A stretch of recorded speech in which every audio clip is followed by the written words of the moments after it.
The Duke's Secret Rose Love Stories series, author Rose BLUME.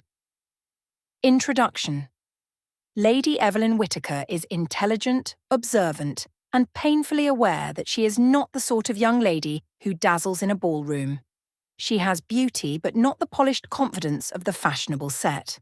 Her family is respectable but financially strained, and her mother is desperate for Evelyn to make a suitable match before their situation becomes common knowledge. At the opening ball of the season, Evelyn notices the formidable and aloof Alexander Ashbourne, Duke of Harrington, a man surrounded by rumour. Some say he ruined a lady's reputation years ago.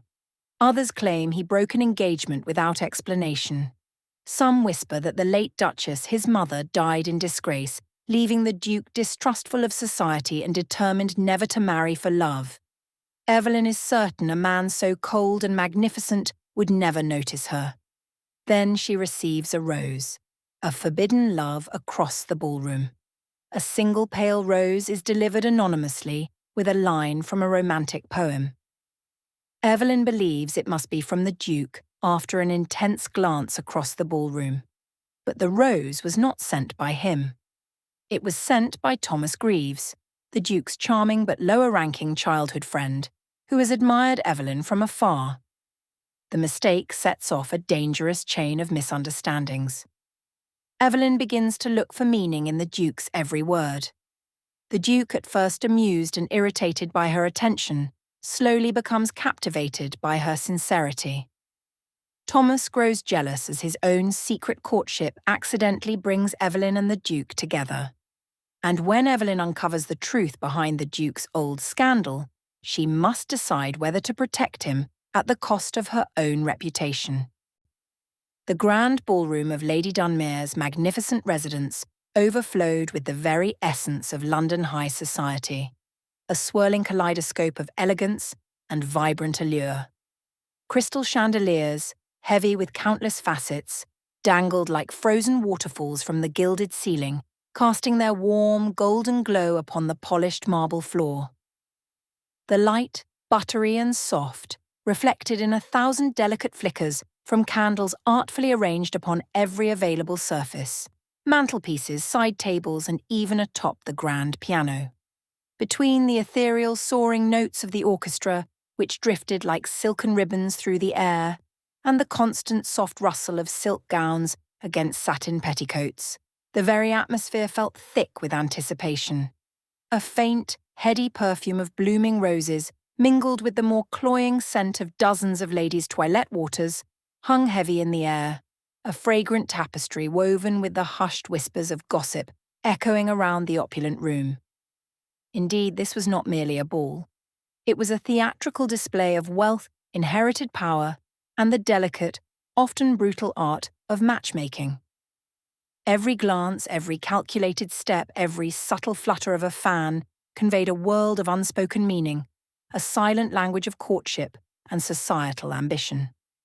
Amid this luxuriant tableau, Lady Evelyn Whittaker stood beside her mother, striving valiantly to mask the profound discomfort that bubbled beneath her composed, almost serene surface.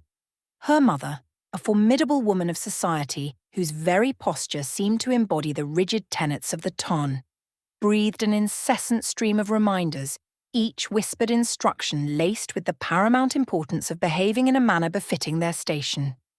"Smile, Evelyn.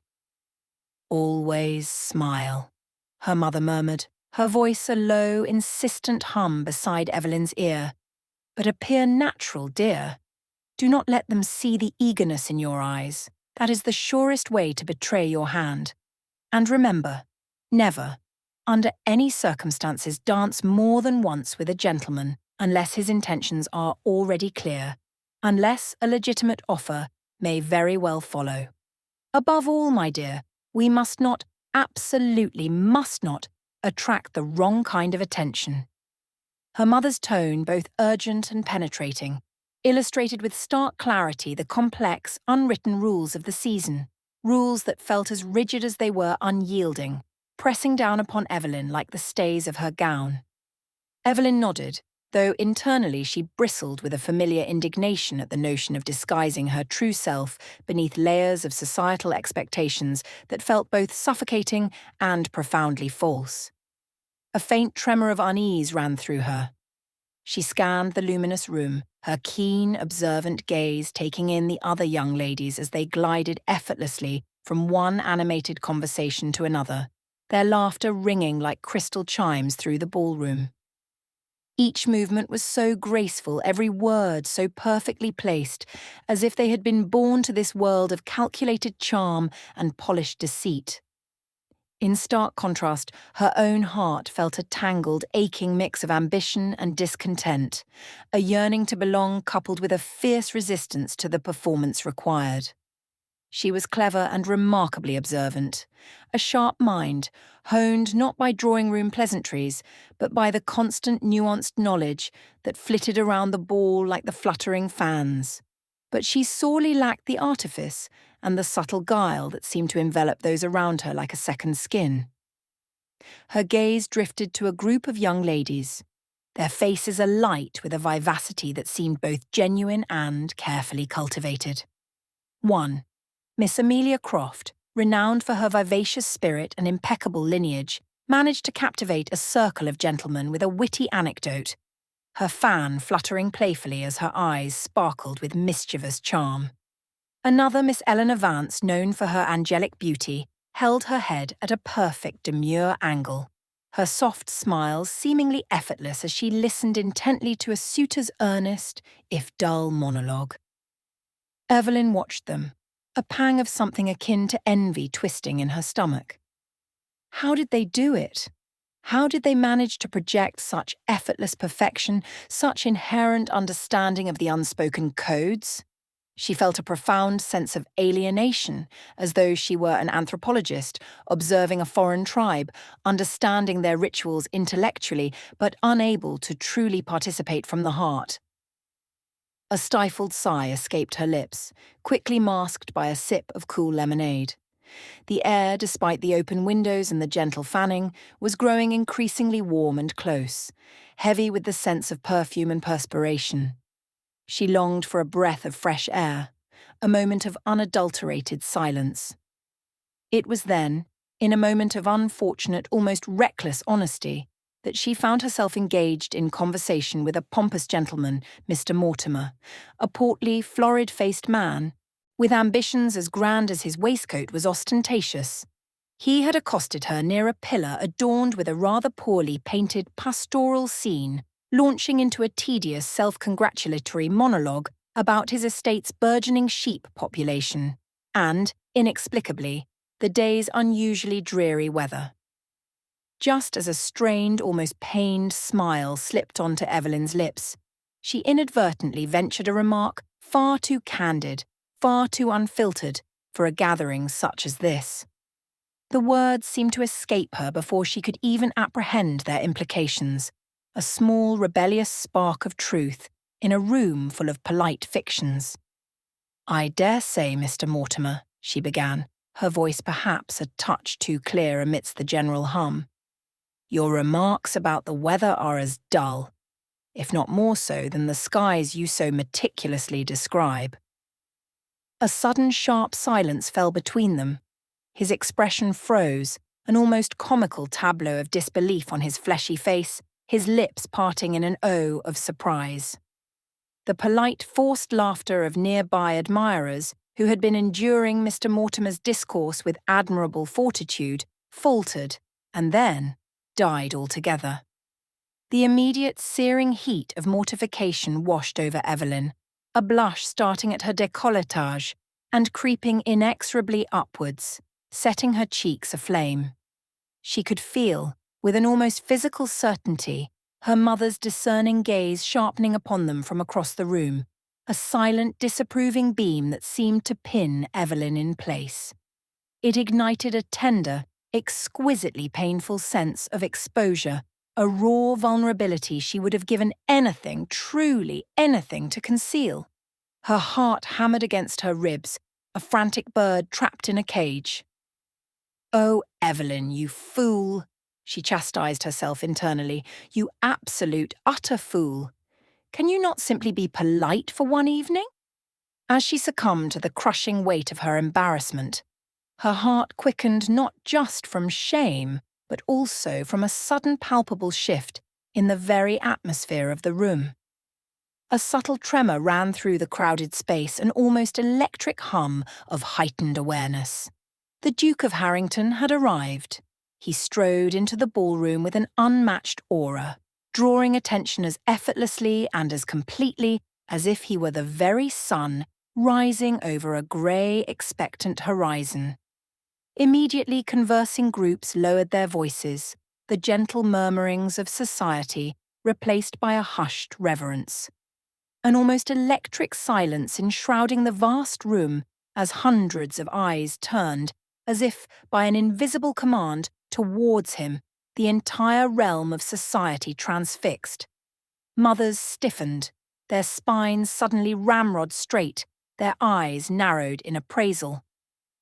Young ladies who moments before had been engaged in spirited conversation suddenly busied themselves in feigned nonchalance, adjusting a stray curl or fanning themselves with exaggerated care, yet their glances flicked towards the Duke with an unmistakable eagerness, a predatory gleam in their eyes.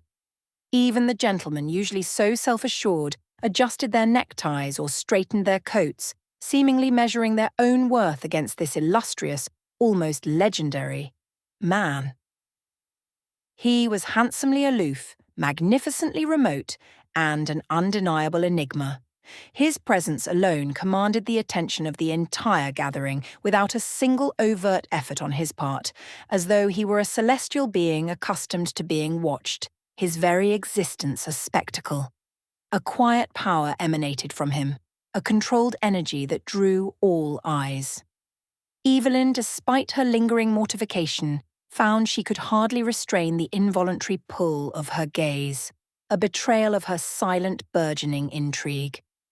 He was taller than most, with broad shoulders that filled his impeccably tailored dark blue coat, and his dark hair, almost black, was combed back from a high, intelligent brow. His features were sharply chiselled, a face that spoke of deep thought and perhaps a touch of weariness, rather than mere prettiness. Whispers like delicate tendrils of smoke from a guttering candle began to flit between the attendees, tales of intrigue and sorrow, of past engagements and broken hearts, swirling around him even before he had taken more than a few steps into the room. Did you know he has not danced in 2 seasons? A lady, clad in a gown of deep emerald silk, murmured conspiratorially to her companion, her voice an eager ripple through the delicate fabric of society. 2 seasons, her companion gasped, her eyes wide with curiosity. But he was once engaged, or nearly so, to Miss Arabella Vane, wasn't he? A scandalous affair, that. Indeed, came a third voice, tinged with a delicious blend of disbelief and morbid fascination. He cast the lady aside without offering any explanation, did he not? A brutal dismissal, some say. No one truly knows what transpired between them, another added, her voice dropping to a near whisper, as if sharing a sacred secret. But it was a terrible blow to her family. They say she still pines for him. He is far too proud to make himself vulnerable, echoed yet another, as the whispers coalesced, shrouding the Duke in an impenetrable air of mystery, each morsel of speculation tantalizingly ripe, each fragment of gossip adding another layer to his formidable, unapproachable persona. Evelyn firmly reminded herself that she ought not to be fascinated by this man, this enigmatic Duke of Harrington, especially not after her recent social faux pas. And yet, she found her thoughts straying, her gaze drawn repeatedly, irresistibly, to the steeliness of his jaw, the slight, almost imperceptible tension in his shoulders, and the intense, fathomless depth in his eyes. He moved with a quiet, economic grace, exchanging polite, brief acknowledgements with those bold enough to approach but never lingering. The moment their eyes locked across the expanse of the ballroom, something shifted within Evelyn. It was a fleeting yet profoundly significant connection. The Duke held her gaze, not with curiosity or disdain, but with an unsettling steadiness. Longer than one would expect, he barely faltered, even as the murmur of conversation ebbed and flowed around them, creating an intimate current only they seemed to share. An awareness, sharp and undeniable, flickered like a candle between them, unspoken, powerful, and utterly unsettling. A vivid flush, hotter and more intense than her earlier embarrassment, crawled across Evelyn's cheeks, starting at the delicate curve of her collarbone and spreading like wildfire. Her breath caught in her throat. Unable to bear the intensity of his scrutiny, she abruptly broke the connection, looking away in a desperate attempt to regain her composure, her heart thrumming a frantic rhythm against her ribs. Later, much later, when the music once again swelled and the throng of the ballroom enveloped her, its heat and clamour pressing in from all sides, Evelyn found herself ensnared in a dance with a rather dull suitor, Mr. Beauchamp. He was a gangly young man with an unfortunate stammer and a preoccupation with his own horses. His boorish manners and stagnant conversation served only to further magnify Evelyn's profound sense of isolation amidst the gleaming, boisterous gathering. With each step of the quadrille, she felt the weight of ennui settle heavily upon her shoulders, a crushing burden of social obligation.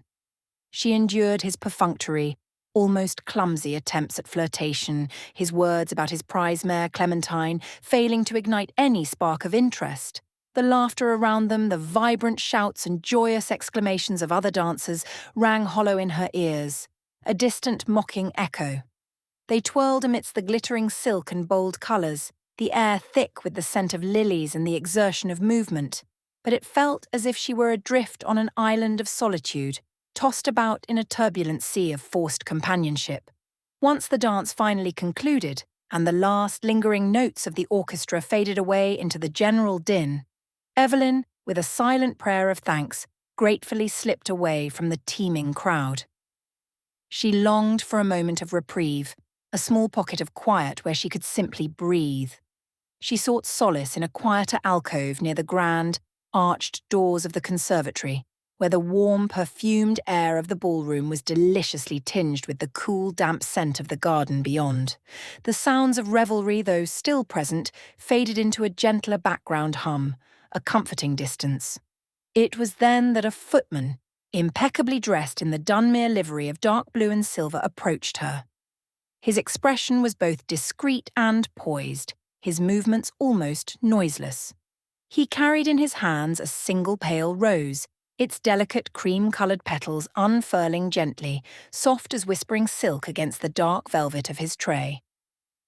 "A gentleman who did not wish to be named sent this to you, my lady," he murmured, his voice a low, respectful timbre, barely audible above the distant music. He presented it to her with a slight bow that seemed to encapsulate all the mystery of the evening before silently withdrawing. Evelyn felt an electric jolt of surprise, a sudden, almost disorienting rush of sensation as she took the rose. Its cool, smooth petals felt exquisite against her gloved fingers. Attached to the stem, tied with a thin silver ribbon, was a small, elegantly folded note. A curious flutter, like a trapped butterfly, stirred in her heart, beckoning her to read the words inscribed upon the fine parchment. Her fingers trembled slightly as she unfolded it. The elegant script, dark against the cream-coloured paper, read, "To the lady who sees more than she says." A profound wave of astonishment, warm and startling, washed over her, as if a window had suddenly swung open within the confines of her mind, and a brilliant light had poured in, illuminating the quiet, forgotten corners where she had long felt overlooked, unseen. No one, not truly, had ever seen beyond the sum of her outward qualities, not her family's esteemed name, her modest fortune, nor her carefully cultivated manners. Someone had truly noticed her, not her face, not her status, but her intelligence, her sensitivity, the quiet depth of thought that remained so often veiled from the superficial world of society. It was a recognition that went beyond mere admiration. a profound acknowledgement of her very essence. With a hesitant breath, her eyes, now alight with a newfound wonder, scanned the throng, searching for the sender. Her gaze travelled over the shimmering gowns, the dark coats, past the clusters of gossiping ladies and the earnest young men. There, standing near the grand pillars that framed the entrance to the drawing rooms, imbued in the interplay of shadow and light, she spotted the Duke of Harrington. He was watching her, his dark eyes fixed in her direction, with a gaze that sent an unfamiliar shiver of anticipation down her spine, igniting a fragile spark of hope in her heart. A flurry of whispers tugged at her thoughts. Could the rose truly be from him? The notion ignited a bittersweet thrill within her, a delicious possibility dancing tantalizingly close, even as uncertainty spun like a dervish around her heart. It seemed almost too wonderful, too impossible. Yet, unbeknownst to Evelyn, Thomas Greaves, a young gentleman of modest means but earnest heart, lurked near the dimly lit entrance of the card-room, hidden in the periphery of her vision. He had seen the footman approach Evelyn, had watched her take the rose, and a gentle smile flickered across his face, full of quiet pride mingled with a powerful, almost crippling anxiety. He was not quite brave enough yet to reveal himself to her. His own self-consciousness, his humble status compared to the Duke, held him rooted to the spot. Still he cherished the moment, a silent observer of her surprise and delight, knowing the truth that remained unspoken between them, a secret joy that warmed him from within. Evelyn pressed the rose gently to her gloved hand, feeling the soft, cool petals against the fine silk, their delicate fragrance, a promise. And for the first time in her life, a thought bloomed in her heart, a notion soaked in possibility, as fragile and beautiful as the rose itself, that perhaps she may not be invisible after all. Evelyn attended a morning promenade in Hyde Park, her heart a fragile bird fluttering with anticipation, even as she maintained a composed exterior beside her mother. The air, crisp with the lingering chill of dawn, but warming under the climbing sun, carried the faint, sweet scent of blooming hyacinths and damp earth. The park, dappled with sunlight filtering through the newly unfurled leaves of towering plane trees, served as an exquisite stage for the ton, all carefully adorned in their finest attire. Ladies like dappled butterflies flitted underneath pastel parasols, adorned with lace, their silk skirts rustling with every delicate step, while gentlemen, clad in impeccably tailored coats of superfine wool, strolled with an air of measured elegance, their polished hessians hardly disturbing the soft, green turf beneath them. Gossip, light and brittle as spun sugar, danced through the air alongside the fragrance of blooming lilacs and fresh grass, a subtle yet potent reminder that every glance, every murmured conversation, every slight shift in posture was under scrutiny. Evelyn felt the weight of these invisible eyes, a prickling sensation on her skin, yet she strove for an outward serenity, a calm that belied the tumult within. She could not entirely banish the hopes that flared within her breast at the thought of encountering the Duke of Harrington today. How utterly foolish it seemed, she inwardly admonished herself, a sharp, self-reproving voice echoing in the quiet chambers of her mind, to cling to such an improbable desire.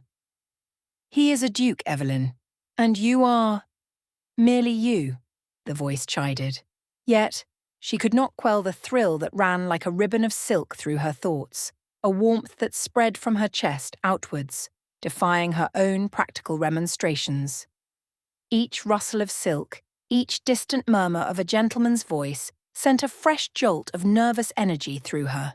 She felt a lightness in her step, a heightened awareness of her surroundings, as if the very air itself vibrated with possibility. As they traversed the winding paths, the crunch of gravel under her slippers a counterpoint to the distant jingle of carriage harness, an uneasy certainty settled in her stomach, and, as if by some unseen pull of fate, he appeared. The Duke, a figure of striking presence even from a distance, was making his own leisurely way through the park, his dark attire a stark contrast to the verdant landscape, his presence both imposing and magnetic. A sudden sharp intake of breath caught in Evelyn's throat, a tiny gasp she quickly suppressed. She felt the subtle but undeniable shift in the gazes around her, a collective turning of heads, as though her mother had lifted a finely embroidered fan to her lips, not only to mask a smile, but also to discreetly gauge not just her daughter's reaction, but the whole world's interpretation of this opportune moment. The air around them seemed to thicken, charged with unspoken expectation. A faint clatter like pebbles spilling drew her attention downwards, followed by a soft, almost imperceptible thud. Her reticule, the delicate beaded silk slipping from her suddenly clumsy grip, had fallen and rolled gracefully to the very edge of the path, coming to rest almost at the Duke's polished hessians. A most fortunate pretext for an encounter, she thought to herself, a flicker of mischievous triumph dancing within her. Though her heart pounded with a frantic rhythm against her ribs, the sound almost audible in her ears. A blush, warm and undeniable, crept from her décolletage upwards to her cheeks. She was profoundly grateful for her mother's silent, presiding presence, a steady anchor and a reminder of polished propriety in this exquisitely delicate moment. Her mother's hand, a reassuring weight, rested briefly on her arm, a silent command for composure. "Your Grace?" she stammered slightly, her voice a little higher than usual, the roseate hue in her cheeks deepening with embarrassment and excitement as she knelt, the fine lawn of her dress brushing the grass, to collect her lost possession. "Please forgive my clumsiness." The words felt inadequate, hollow in the sudden hush that seemed to fall around them. The Duke's eyes, the colour of deep sapphires, held hers for a brief, startling moment. "Not at all, Lady Evelyn," he replied, his voice a low, smooth baritone, rich and resonant as aged brandy. He bent with an easy grace, his movements fluid and unhurried, to retrieve the reticule. His long, elegant fingers, pale against the dark silk, brushed the delicate fabric of her bag as he rose, offering it back to her. "I believe this is yours." The fleeting touch of his fingers against hers, accidental and brief, sent a surprising jolt, a tingle of warmth, up her arm. "Thank you," she uttered, her voice barely above a whisper, laced with a tremor she hoped he did not detect, catching herself before she revealed anything deeper, anything of the wild hope that had taken root in her. She paused, choosing her words with exquisite care. "It is the unexpected gestures that resonate most, is it not, Your Grace?" She held his gaze, a silent question in her eyes, daring him to understand. The Duke regarded her with an intensity that made her breath catch, her heart quicken its frantic beat, as she dared to hope her words implied more than mere gratitude for the retrieval of a dropped reticule. He seemed to contemplate her statement, his brow furrowing almost imperceptibly, a subtle shift in his features before replying with a philosophical air, his gaze distant for a moment, as if peering into some inner landscape. The air between them, already thick with unspoken sentiments, seemed to crackle with an unspoken tension, an electric current. "Indeed," he said, his voice softer now, almost musing. "Unexpected gestures are often the only honest ones. They reveal an impulse, a truth, unburdened by expectation or societal artifice." Evelyn's heart leaped within her chest at this phrasing, a sudden dizzying assent, and she took it as a confirmation, a profound acknowledgement of the rose he had sent her just days prior. He remembers. He understands. Hadn't she always believed that kindness, especially when shrouded in secrecy, held a special significance, a purer resonance than public display? Each of his words seemed suddenly laden with hidden meanings, sparkling with a covert message, igniting a frantic, exhilarating hope in her breast. This enigmatic man, so guarded and reserved, saw her, understood her. if only she could fully divine the context he wrapped his mystery in. Her cheeks felt warm, a radiant glow spreading through her. Meanwhile, from a distance, Thomas Greaves stood beneath the spreading branches of an ancient oak, a knot of acute discomfort tightening within him. He watched the exchange, his gaze fixed on Evelyn, a growing vulnerability blooming in his chest as he perceived the delicate interplay of words that fluttered like butterflies between Evelyn and the dashing Duke. He saw Evelyn's rapt attention, her gaze tinged with an introspective longing, and it made it seem to him that she was casting herself further into a safe, alluring cocoon of misunderstanding regarding the rose. She thinks it was him. A dull ache settled in his heart. Yet how could he possibly intervene without disrupting the delicate pathways of society that coiled around both of them, without causing an awkwardness that would surely reflect poorly on Evelyn? The very thought made his stomach clench.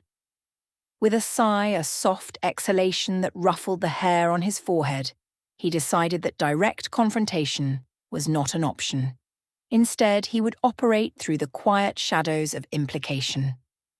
A quiet gesture then, in the form of a token of his own, a small, perfectly pressed rose petal, would be delivered to her, secretly nestled inside a poetry book at the circulating library.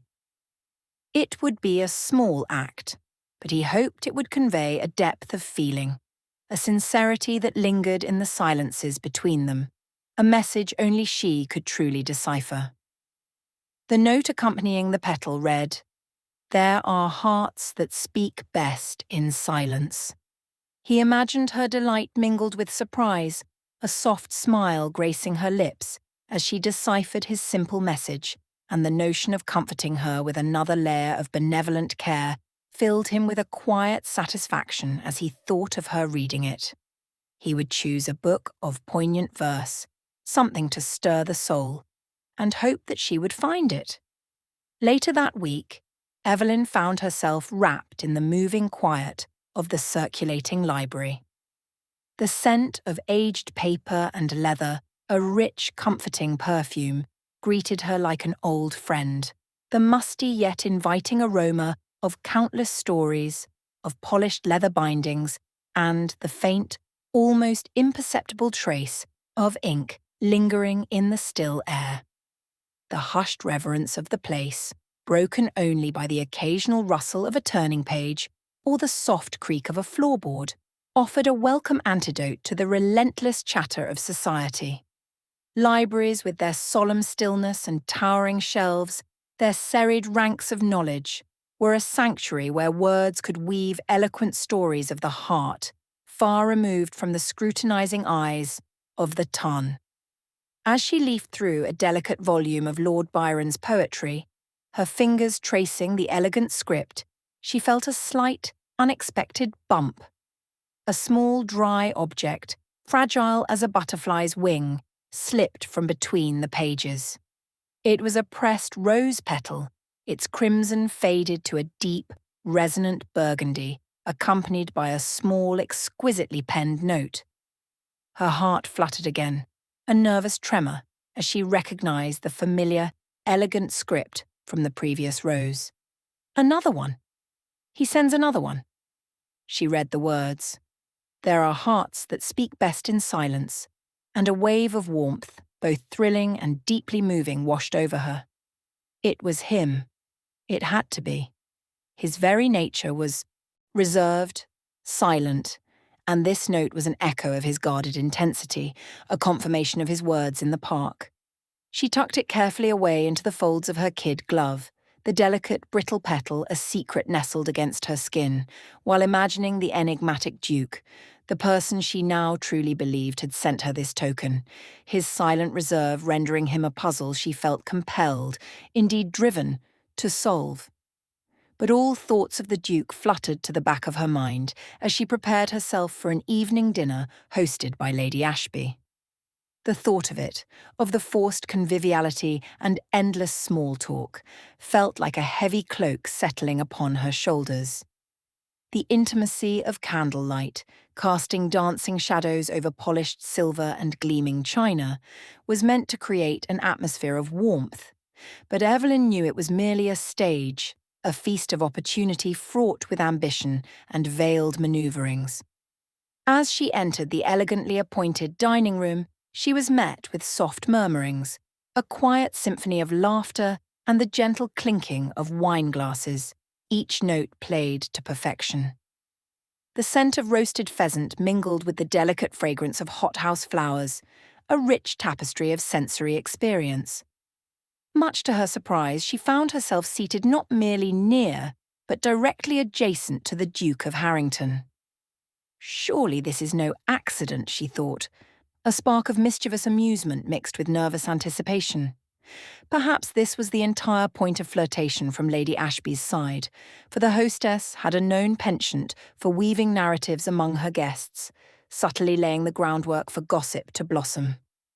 As the first course of consommé was served, its delicate aroma rising, Evelyn felt the undeniable simmer of eye contact with Harrington, words hanging like a delicate, shimmering thread between them, anticipating their inevitable exchange.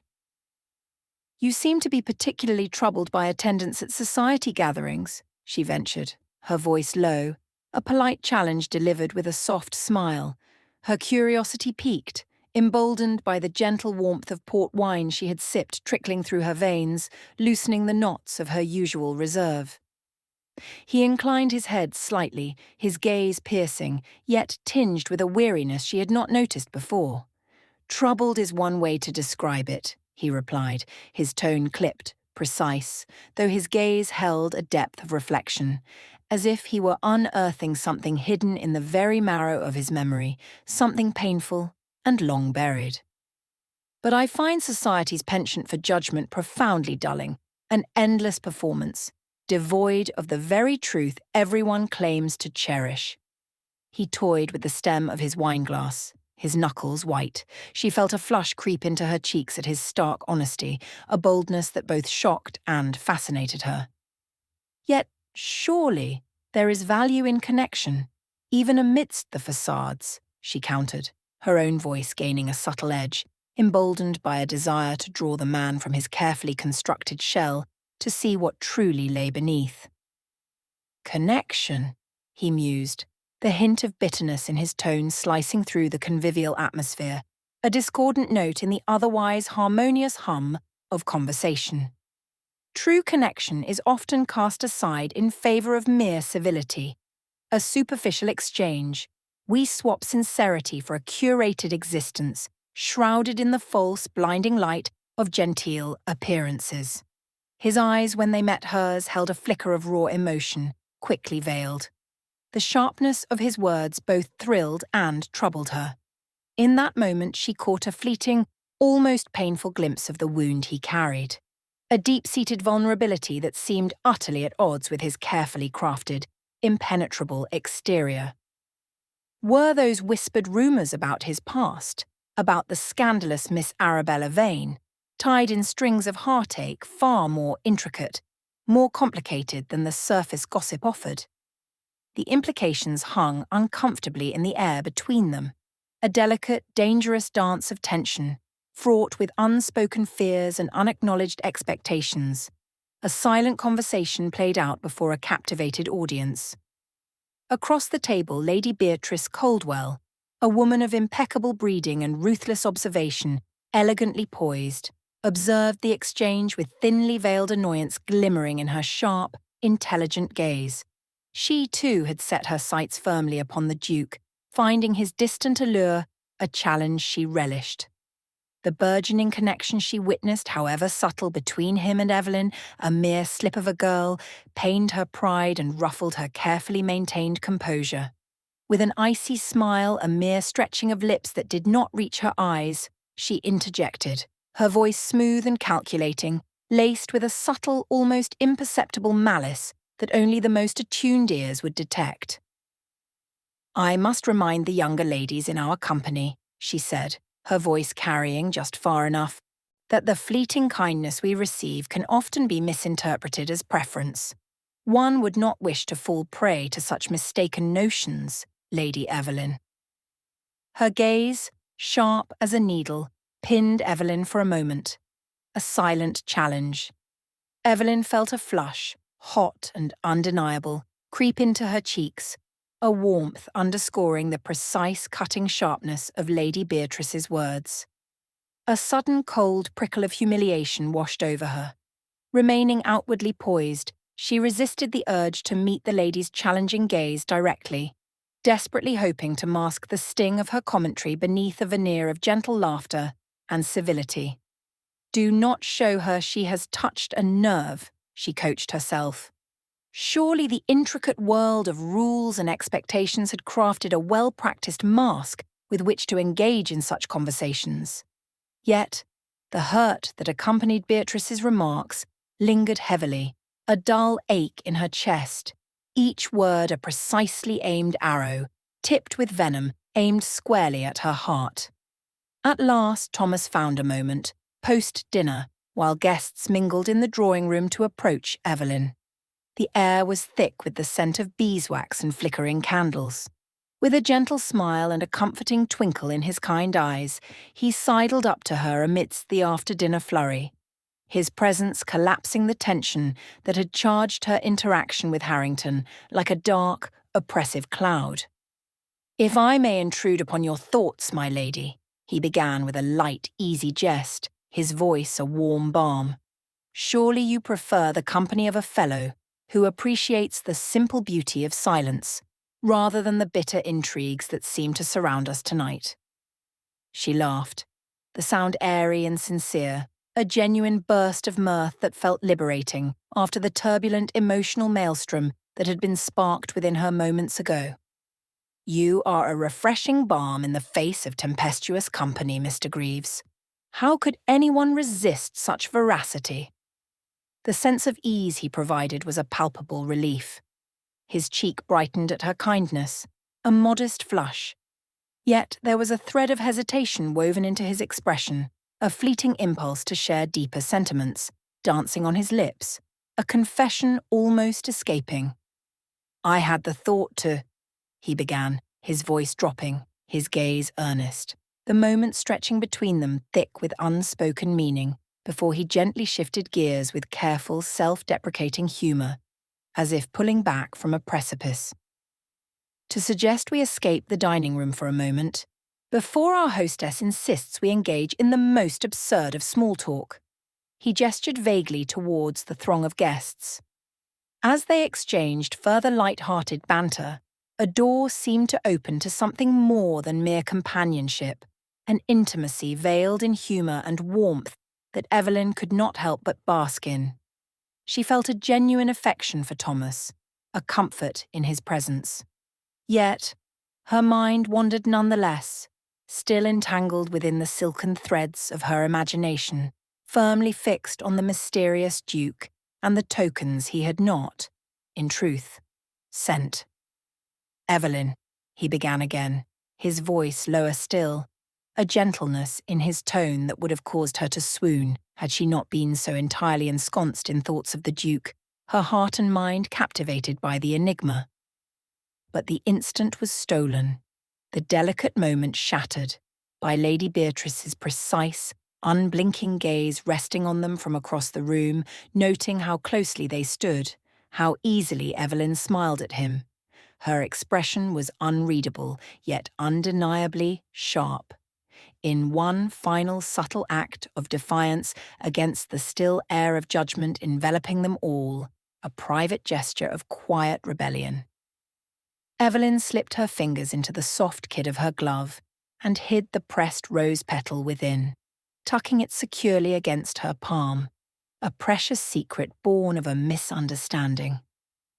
Lady Beatrice noted the motion, her eyes narrowing with shrewd speculation, her gaze lingering on Evelyn's gloved hand, as if she had stumbled across new, compelling evidence in an ever-growing case she was building in her mind. The warmth of something beautiful yet dangerous coiled within Evelyn's chest. A secret only she held, a fragile hope intertwined with a burgeoning confusion. Why was it that, even as danger, sharp and unseen, lurked in those blissful petals, she felt more alive, emboldened by the thrilling possibility that someone important, had truly seen her, truly noticed her. Yet that awareness came with an insistent undercurrent of dread, a cold shiver running down her spine as she sensed someone dangerous had noticed Evelyn's secret tokens, and with it, the path ahead became shadowed by uncertainty. The evening had crafted tension and excitement, a grand interlude filled with the whispers of hearts entangled amidst judgment, silence, and the dancing flames of candlelight. The atmosphere of a fashionable modiste's establishment was thick with the cloying sweetness of satin, the crisp rustle of newly cut muslin, and the delicate, almost imperceptible scent of lavender sachet wafting from bolts of French lace. Lady Evelyn Whittaker stood amid the shimmering array of fabrics, her fingers tracing the cool, smooth surface of a bolt of peacock blue silk, its sheen shifting with every slight movement of the air. Ribbons of every conceivable hue, from the palest rose to the deepest amethyst, cascaded in intricate displays across the delicate porcelain arms of mannequins, their immobile forms draped in the latest fashions. A flurry of feminine chatter, a melodic hum punctuated by the rustle of gowns and the soft click of heels on polished floorboards, swirled about her like the gentle turn of a waltz. Her aunt, the ever-enthusiastic Lady Augusta, her voice a bright chirping counterpoint to the general murmur, eagerly examined a particularly vivid crimson gown, its rich folds seeming to flutter with the imagined possibilities of ballroom conquests, its vibrant hue promising to turn heads with bold abandon. Yet, despite the dazzling brilliance of this world, wherein all that glittered entranced the eye and evoked the yearning heart with promises of gaiety and social triumph, Evelyn's mind was unwittingly ensnared by the formidable, almost spectral figure of the Duke of Harrington. The Duke's enigmatic presence had invaded her most private thoughts, bending her perceptions of propriety and virtue, much like a stubborn branch forced to yield in a strong wind. She recalled with a visceral ache the secret tokens exchanged between them, the smooth, cool weight of the miniature in her palm, the unsettling intimacy of his gaze. The delicate yet heavy burden of their implications had morphed her internal compass, spinning it wildly off its accustomed axis.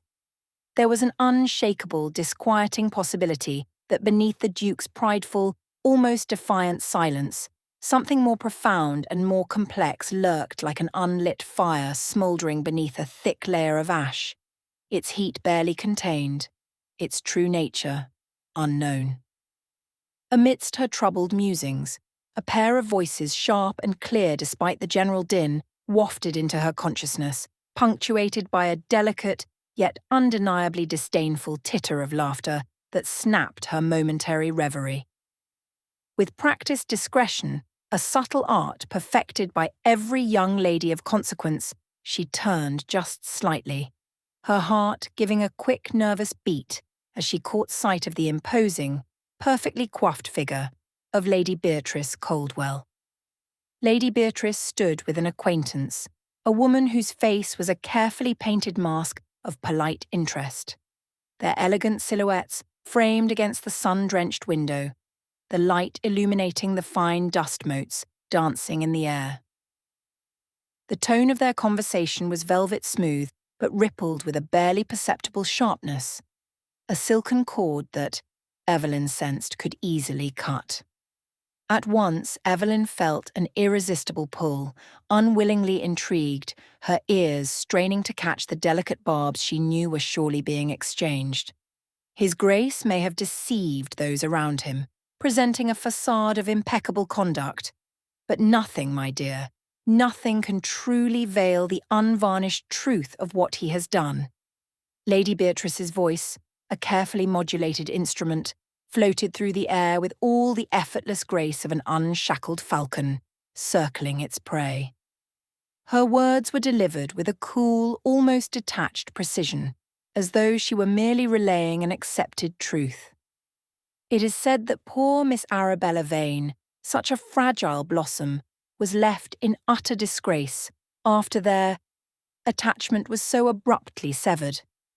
And I dare say, one might even speculate he may well have handsomely financed her swift retreat into a rather convenient obscurity, all in an effort to smooth over the ripples of a truly unsightly scandal.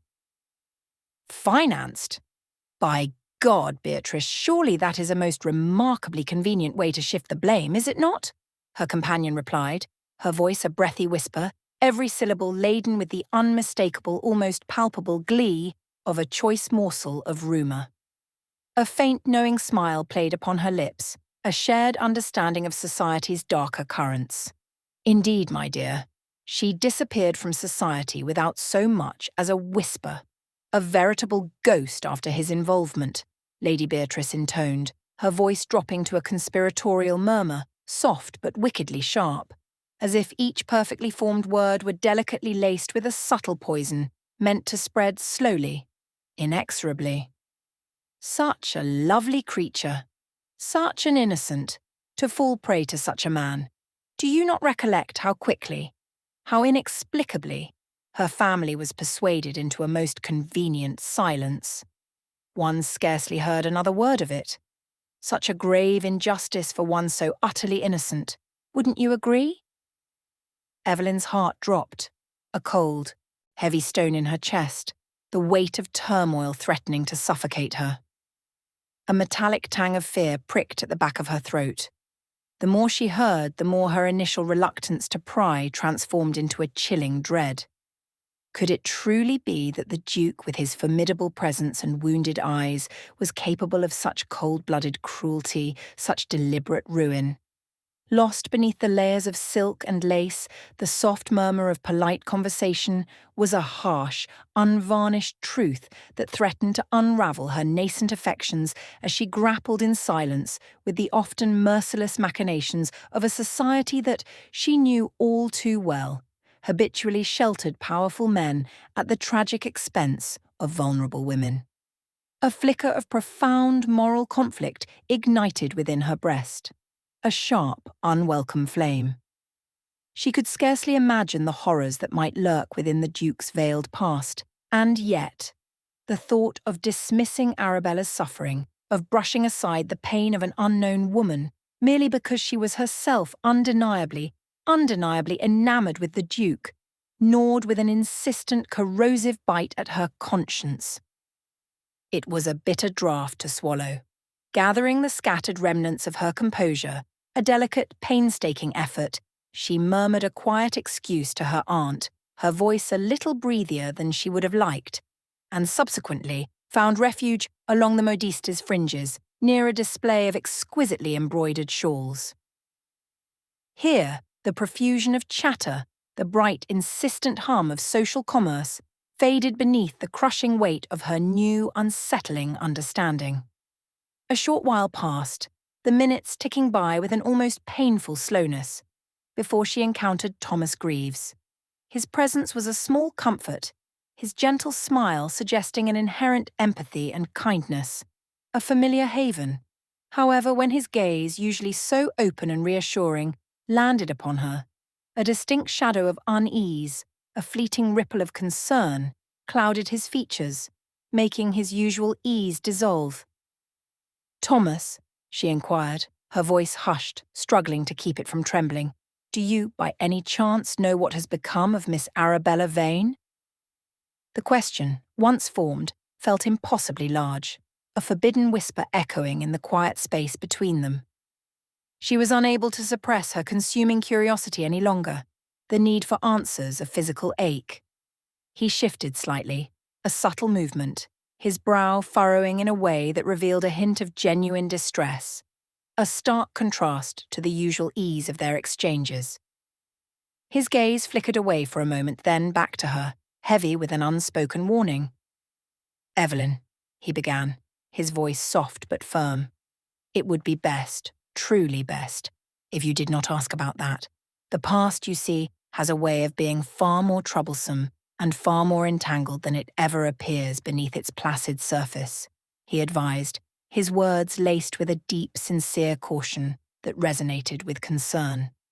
Surely there must be some truth hidden within the tales, some kernel of verifiable fact beneath the layers of innuendo, she pressed, her own indomitable urge to peel back the layers of silence and find resolution pushing her forward despite the warning in his eyes. Her heart hammered a nervous rhythm against her ribs. It would do no good, none at all, to stir the waters of yesterday, Evelyn. Believe me, he answered quietly, his gaze intense, a deep-seated fear lurking within their depths. The Duke's reputation is, alas, far too entangled in webs that for everyone's good should remain undisturbed. He did not elaborate, but the implication hung heavy in the air, a silent, menacing threat. His caution, rather than dissuading her, only served to inflate her determination, a stubborn spark igniting into a small flame of defiance. She realized then, with a jolt, that they were both, in their own ways, being drawn into a dangerous game of shadows and half-truths, one that skirted the very boundaries of truth and cowardice, and she, for one, could not simply turn away. Later that same week, Evelyn found herself at an intimate art exhibition, the air hushed with polite reverence. The rich, earthy scent of oil paint mingled with the fainter, cleaner aroma of polished wood and dust, the glint of gilt frames reflecting the soft, filtered daylight that streamed through tall, arched windows, and the vibrant, silent drama of oil paintings enveloping her, creating a visually rich setting. Yet, despite the artistic beauty surrounding her, her focus was singular, her senses attuned only to one presence. The Duke of Harrington stood nearby, his presence commanding yet cloaked, as ever, with the palpable unease of unsaid words, a silent sentinel amidst the murmuring patrons. The moment presented itself with an almost irresistible urgency, an unspoken invitation to confront the haunting spectre of Miss Vane's legacy, to peel back the layers of polite society and delve into uncomfortable truths. She approached him, her heart racing with an audacious, almost reckless courage, the rustle of her skirts a barely audible whisper in the quiet gallery. "Your Grace," she began, her voice a little unsteady but firm, "may I be so bold as to pose a rather direct question? Is it true what society whispers with such cruel certainty about Miss Arabella Vane?" She braced herself, her gaze unwavering, fixed on his. The Duke's demeanour changed in an instant, a subtle but profound shift that Evelyn felt rather than saw, his countenance transformed from a carefully guarded mask of detached civility to a stormy tempest of raw emotion. Anger flared in his eyes, not as an admission of guilt, Evelyn realized with a jolt, but as an abrupt acknowledgement of a deep, festering pain and a chilling fear that secrets he had long concealed, secrets that carried weight, might now be carelessly unearthed, exposed to the harsh light of judgment. "Gossip, Lady Evelyn, is a particularly treacherous fire," he said, his voice a low, dangerous growl, each word tinged with a profound, almost searing intensity, each syllable a tightly reined-in force. "It warms those who gather gleefully around its flickering flames, drawing comfort from the misfortune of others. But it just as fiercely, just as mercilessly, burns those who remain trapped within its boundaries, consumed by its heat and its lies." His knuckles, Evelyn noticed, were white where his hands were clasped behind his back, a clear sign of his rigid self-control. Evelyn felt the sudden heat of his words, their raw truth striking an intimate, uncomfortable chord deep within her, marred by her own culpability in allowing such insidious rumours to surface, to be given air. A flush rose to her cheeks, a quiet admission of her own trespass. "I apologise, Your Grace," she replied, her voice steady now, though her heart still quivered with a nascent understanding, a dawning realisation of the depth of his pain. "But it must be said, with all due respect, that silence, too, can be a weapon. Silence can allow lies to take on a life of their own, to harden into immutable truths, especially when a woman's name, her very reputation, is so precariously at stake, so easily shattered. His gaze, dark and piercing, held hers, words unuttered swirling about them like an unread letter, heavy with unspoken meaning. She felt him reconsider her intention, sensing she hoped her moral seriousness, her genuine concern steeped in the weight of this risky, intensely personal conversation. And in that shared silence, amidst the quiet shuffling of other patrons and the muted colours of the canvases, something unspoken but powerfully fragile began to coalesce between them, a fragile bridge built of understanding and vulnerability.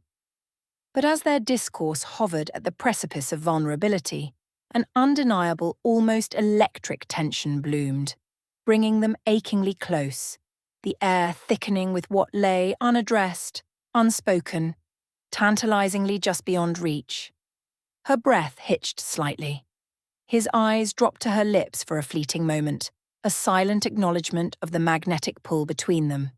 Yet, before their proximity might become something more, something irrevocably profound and undeniably dangerous, their moment was abruptly, jarringly shattered by sound, the unmistakable approaching clip-clop of footsteps, accompanied by the murmur of several voices. Evelyn's heart sank, a leaden weight in her chest, as the Duke recoiled slightly, a swift, almost imperceptible movement, his carefully constructed composure instantly back in place, shadowed by the imminent intrusion. Lady Beatrice Coldwell and her entourage, a small, elegant cluster of ladies and gentlemen, entered the gallery space just in time, their bright chatter filling the previously quiet air. The glances exchanged held the electricity of 1,000 unsaid words, a silent language of observation and judgment. Though nothing scandalous had occurred, no touch, no embrace, the mere position of their closeness, the flushed cheeks of Evelyn, the sudden stiffening of the Duke's shoulders, was more than sufficient to weave the insidious strands of gossip that might, with frightening speed, blossom into ruin.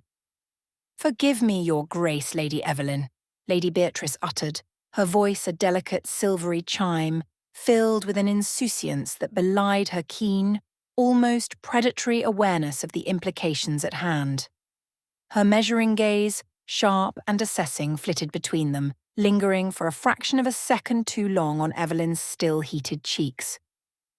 Evelyn felt the heat rising further, a blush she could not control, caught in the treacherous web of social perceptions that might so easily distort their innocent, albeit intense, conversation into something far more nefarious, far more damaging.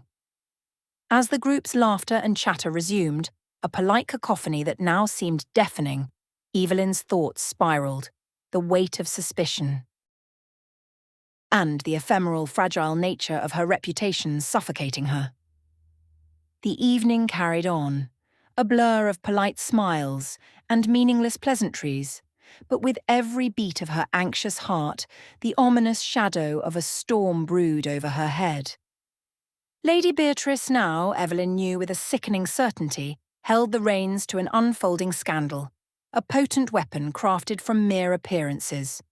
And with it her own fate, so recently bright with possibility, veered into uncertain, perilous territories, proving once more that in the intricate, unforgiving dance of society, appearances could be as treacherous and as damaging as any cruel whisper carried on the wind. In the heart of London, as twilight deepened into night, the city shimmered with an abundance of anticipation.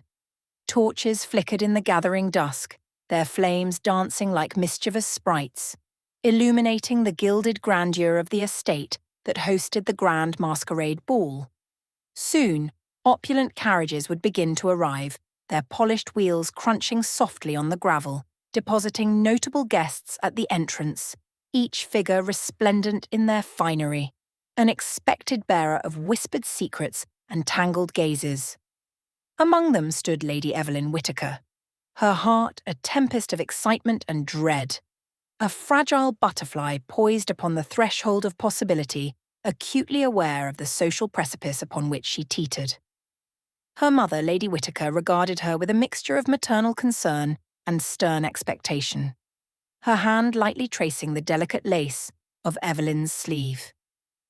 "Evelyn, you must be cautious," she warned gently, her voice barely above a murmur, yet laced with an undeniable urgency that pricked at Evelyn's nerves. "Word has spread like wildfire since your encounter in the library.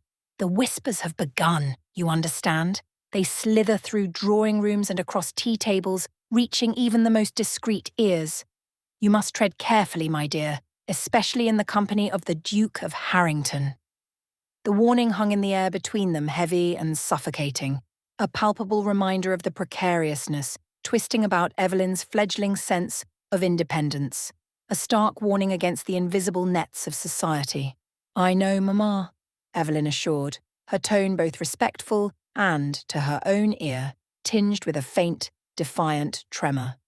Despite the stirring apprehension fluttering like trapped birds in her chest, a lingering thrill surged within her, for the masquerade held the potent promise of anonymity, the chance to step into a life unshackled by the relentless scrutiny of the ton. Behind the delicate fabric of her mask, she felt an unexpected wellspring of courage, her spirit daring to venture where it might otherwise fear to tread, to breathe a little more freely. She imagined the cool silk against her skin, the transformative power of the disguise. As she drifted towards her chamber, the soft rustle of her gown a hushed accompaniment.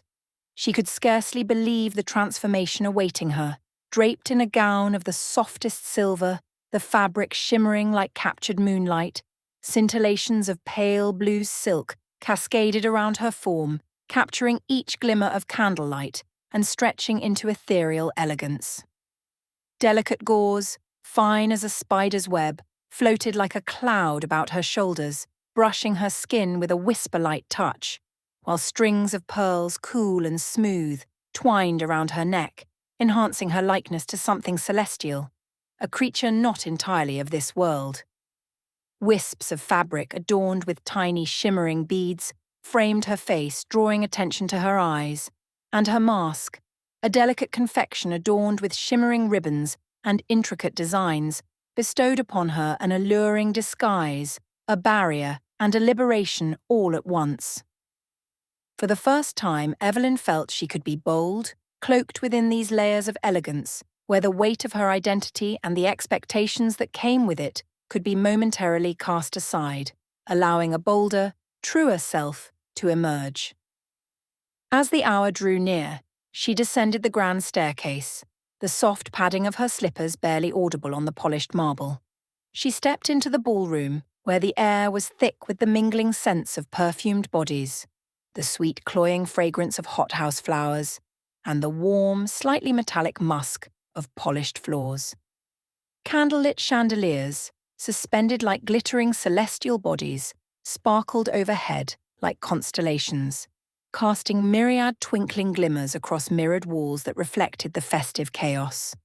Swaths of rich colour billowed as guests, transformed into fantastical figures, glided through the dimly lit expanse, their laughter and whispered exchanges threading through the atmosphere with an electric promise, a vibrant hum that vibrated through the very floor.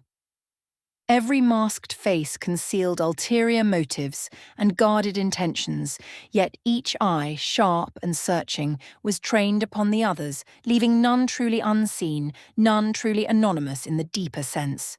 Then, amidst the shimmering throngs, a figure emerged, drawing her gaze with an undeniable pull.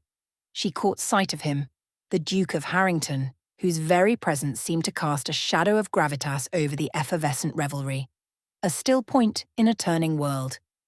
He was clad in a dark and noble costume that evoked the allure of a mysterious highwayman, all dark velvet and understated power, or a severe Roman senator, his posture commanding respect, his mask strikingly crafted yet enigmatic, a smooth, dark surface that gave away nothing, concealed the sharp angles of his face while emphasizing the cool grace with which he carried himself, an almost predatory elegance. At first, he did not recognize her. The realization offered a strange sense of freedom. allowing their engagement to be unencumbered by intimate familiarity, to be stripped of the baggage of their titles and reputations. This momentary dissonance infused their conversation with unexpected undercurrents of magnetic tension, a thrilling, dangerous current beneath the polite surface. "I must admit, I hold a profound disdain for masks," he murmured, his voice a low, resonant baritone that sent a shiver down Evelyn's spine, a deep vibration that seemed to bypass her ears and settle directly in her chest. He leaned closer, his proximity a warm, compelling presence, as they exchanged pleasantries amidst the thrumming music, a symphony of strings and woodwinds that seemed to swell and recede around them. His voice was low and sincere, as if she were the only one privy to his innermost thoughts, a secret shared in a room of thousands. In our society, countless individuals wear them long before the silk and ribbons are in place. What feigned trivialities we embrace, what elaborate charades we perform, yet how frequently we do not question the hidden motives of those around us, those true masks we wear even in the light of day. The cynicism in his tone was almost a lament. Evelyn's breath hitched slightly at this candid, almost startlingly honest remark, prompting an unexpected rush of daring in her heart, a spark of rebellion against the stifling expectations. "But sometimes," she countered, her voice soft yet firm, a surprising strength in its quiet conviction, "a mask permits one to reveal truths that would otherwise go unsaid, to cast off the burdens of expectation and simply be. In this realm of anonymity, I believe we can be more than mere shadows of ourselves, more than the roles society assigns us. We can be brave." Their glances locked in an intense, searching gaze, a silent conversation passing between them that felt more intimate than any whispered confession. The lines of propriety blurred, drawing them closer within the thrilling thrall of their words, the shared understanding a potent, almost intoxicating bond. The music swelled around them once more, a passionate waltz inviting them to the floor, and, emboldened by the moment, the Duke extended a hand, his long, elegant fingers offered in a gesture that was both challenging and inviting. "May I have the pleasure of this waltz, lady?" He paused, the question of her identity hanging delicately in the air, a playful challenge. The request lingered thick in the air, charged with unspoken implications, with the weight of social custom and the dangerous freedom of the masquerade. Evelyn knew accepting might stoke the fires of gossip and speculation, especially after recent murmurs had stirred about her reputation, fanned by the library incident. But the siren call of that dance, the irresistible pull towards him, was one she could not resist. Her fingers tingled as she laid her gloved hand in his. As they glided together across the polished floor, the world seemed to narrow, the dazzling chaos of the ball receding to a distant murmur. Time itself seemed to slip away, distorted by the intoxicating rhythm of the music and the proximity of their bodies. The world narrowed at the edges, leaving only the sensation of their forms drawn unmistakably close, the air heavy with an almost palpable electricity, a vibrant hum that resonated between them. Her gloved hand nestled against the firmness of his own, the warmth of his skin seeping through the fine kid leather, while he positioned his other hand at the small of her back, the gentle pressure a silent, authoritative guide as he led her through the intricate steps of the waltz. With every turn, every dip, every graceful sway, the tension grew, heightening their awareness of one another, the overwhelming proximity igniting an unspoken invitation, a dangerous, thrilling connection that pulsed between them. Midway through the dance, as they spun under the glittering canopy of a crystal chandelier, he paused, a flicker of something akin to recognition flashing across his masked features, a sudden intensity in his eyes. The way she articulated her thoughts, the particular lilt in her voice, the spark of wit in her responses, they were familiar, echoing through the haze of anonymity, cutting through the charming disguise. The realization ignited an undeniable pulse between them, a sudden awareness that permeated the air. Yet, instead of stepping away, of retreating from the social precipice, he drew her closer still, his hand pressing more firmly against her back, fortifying their connection in a manner that felt both audacious and profoundly intimate, a silent declaration of intent. In the midst of the dazzling revelry, far from their quiet, swirling sphere, Thomas Greaves watched the dance unfold with a heavy heart, his gaze fixed on Evelyn. There, beneath the mask of joviality and celebration, a sharp pang of jealousy sliced through him, a bitter, acrid taste in his mouth. The truth struck him cruelly, a cold, hard blow. Evelyn's burgeoning affections for the Duke were evident, unmistakable in the way she leaned into his presence, deepening the fissures of yearning he had long chosen to ignore, of the unspoken love he had held captive in his own heart. He found a temporary, fleeting solace in the bottom of his glass, seeking oblivion. Yet, with each sip of the potent punch, the bitter taste of his own cowardice gnawed at him, a constant, irritating ache. He should have spoken sooner. He should have been bolder. As Lady Beatrice Coldwell surveyed the ballroom from her elevated perch on a gilded settee, her eyes, sharp and calculating, noticed Thomas's turmoil brewing beneath the surface, his slumped posture, the way his fingers worried the rim of his glass. With a coy smile that barely touched her eyes, a smile that belied her true, cold intentions, she glided toward him, her movements fluid and graceful, her rustling silk skirts a soft whisper against the polished floor. Her presence exuded an air of polished charm, a deceptive warmth. "Ah, Mr. Greaves," she purred, her voice arriving like a silken whisper, a sound both inviting and subtly menacing. What a splendid evening to be. Remained uninvited to the festivity of emotions. Her eyes, bright and bird-like, danced like sparks as she peered at him with a keen perceptiveness that rattled him, making his skin prickle. "I do hope you are not too troubled by the sight of our beloved Lady Evelyn. We cannot presume she favours our kind over proper gentlemen of station, now can we? Especially with such a formidable duke as her suitor." Thomas clenched his jaw, feeling palpable discomfort, a sudden flush heating his neck as her probing continued, each word a carefully placed barb. He knew she expected a reaction, and he could see the calculating glint in her gaze, the hungry intelligence. "It is not what you think, Lady Beatrice," he replied, his voice barely holding its composure, a thin thread stretched taut.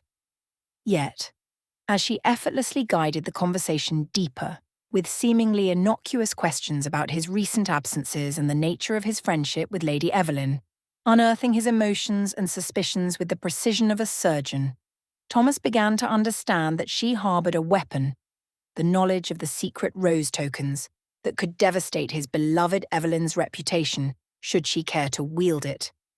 And he had, by his reticence, handed it directly to her. At the stroke of midnight, an aura of heightened excitement rippled through the attendees, a collective intake of breath. As part of the masquerade's traditional behest, delightful notes fluttered from hand to hand, distributed by nimble footmen, each bearing charms and compliments, riddles and fortunes, meant to enliven the festive atmosphere. Yet Lady Beatrice, with her malicious cunning and carefully placed agents, ensured that hidden amongst these seemingly harmless tokens was a false message tailored to undermine Evelyn's dignity, to shatter her composure. It arrived like a shadow, slipping silently into the light, a note suggesting, in deliberately vague yet utterly damaging terms, that Lady Evelyn had been entertaining clandestine meetings with a gentleman of dubious reputation, her affections promiscuously divided. The effect was immediate and devastating. A hush, thick and unnatural, fell across the ballroom, stifling the music, silencing the laughter. Guests craned their necks, their masked faces turned towards Evelyn, their eyes, though hidden, burning with curious, often malicious, intent to witness the unfolding of this social spectacle. Murmurs cascaded like water over stones, a rising tide of whispers, drowning out the last strains of the music as eyes darted, swift and scrutinizing, from Evelyn to her masked partner, and then back to the crumpled note. Instinctively, Evelyn felt the solid floor of the dance flicker away beneath her feet, replaced with the chilling, unseen grasp of humiliation and confusion, a cold dread washing over her. She could almost feel her mother's disapproving gaze, sharp and cutting, even through the kaleidoscope of masks and the distance that separated them. The very air constricted around her, making it difficult to draw a breath. Seething rage suffused the Duke's features, a barely controlled tempest that tightened the muscles of his jaw, his hands clenching at his sides. Not at Evelyn, but at the unseen orchestrator of this cruel, public offence. He might have yet to know the full extent of her involvement in the supposed indiscretion, but his heart raced with fierce protectiveness as he sensed her plight, her sudden vulnerability in the face of such a public assault. In that moment, his noble instincts, his deep-seated sense of honour surged forth, overriding all caution. Without hesitation, he made his way through the suddenly stiff and silent crowd, his tall figure a dark, purposeful presence. He drew Evelyn aside, his arm a strong, steadying presence at her back, into the shadows of a quieter alcove, where the noise of the gala faded to a muffled, indistinct rhythm, a distant, mocking hum. Though his gallant gesture promised sanctuary, it was not without its consequences. The whispers, far from dying down, intensified in the wake of their physical proximity, their very act of seeking privacy confirming, in the minds of the gossips, the validity of the scandalous note. "Your Grace," she urged, her voice trembling slightly, but imbued with a fierce pride that swelled in the face of unwanted attention, unwelcome pity. "You must not, do not feel you are obliged to rescue me." Her tone teetered precariously between dignity and a deep-seated fear, for she knew that entrapment in this scandal could mirror a forced engagement, a marriage made of necessity rather than choice, a fate she could not bear. She did not want him or herself to be bound by social coercion. He regarded her with an intensity that made her pulse quicken, a protective warmth emanating from him, in stark contrast to the biting chill of the gossips swirling outside their little pocket of silence. His eyes, though still partially masked, held hers with an unwavering certainty. "You mistake me, Lady Evelyn," he replied, his voice low and earnest, resonating into the small space between them like a solemn vow, a declaration that settled deep within her chest. "I am not offering rescue. I am offering alliance." In that moment, beneath the grandeur of chandeliers that now seemed to tremble as if joining their two hearts, the beauty of their connection blossomed, fragile yet resolute, even amid the perilous storm of public censure. It was a delicate declaration, romantic yet fraught with the tremors of scandal, an invitation to navigate the uncharted, treacherous waters that lay ahead, side by side, despite the thrumming dangers they could scarcely begin to comprehend. The very air crackled with both promise and peril. The consequences arrived, not as a sudden shattering blow, but as a slow, creeping chill that seeped into the very foundations of the Whittaker household. As dawn painted the sky in delicate pastels, soft rose and pearl grey that usually promised a fresh start, whisperings of the previous night's events cascaded through the ton like wildfire, igniting little embers of speculation that threatened to consume everything in their path. By the time the sun cast its golden rays, warm and insistent, over the usually tranquil drawing room of the Whittakers, the world outside had transformed into a treacherous landscape. Lady Evelyn Whittaker found herself not merely discussed, but dissected, her very essence laid bare for public consumption and condemnation. The tales passed from one fluttering fan to another, from hushed salon to scandal-mongering breakfast table, had mutated into something unrecognizable, distorted beyond all semblance of truth. It was said that she had received clandestine love notes, scented and intimate, that she had engaged in quiet rendezvous with the formidable Duke of Harrington, her face flushed with illicit pleasure, and, most damningly, that she had shamelessly encouraged the attentions of yet another gentleman, playing them against each other for sport.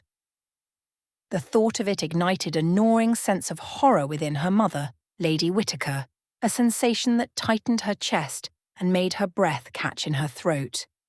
Evelyn watched, a knot forming in her own stomach as her mother paced the drawing-room carpet, the Persian weave soft beneath her slippers, yet offering no comfort.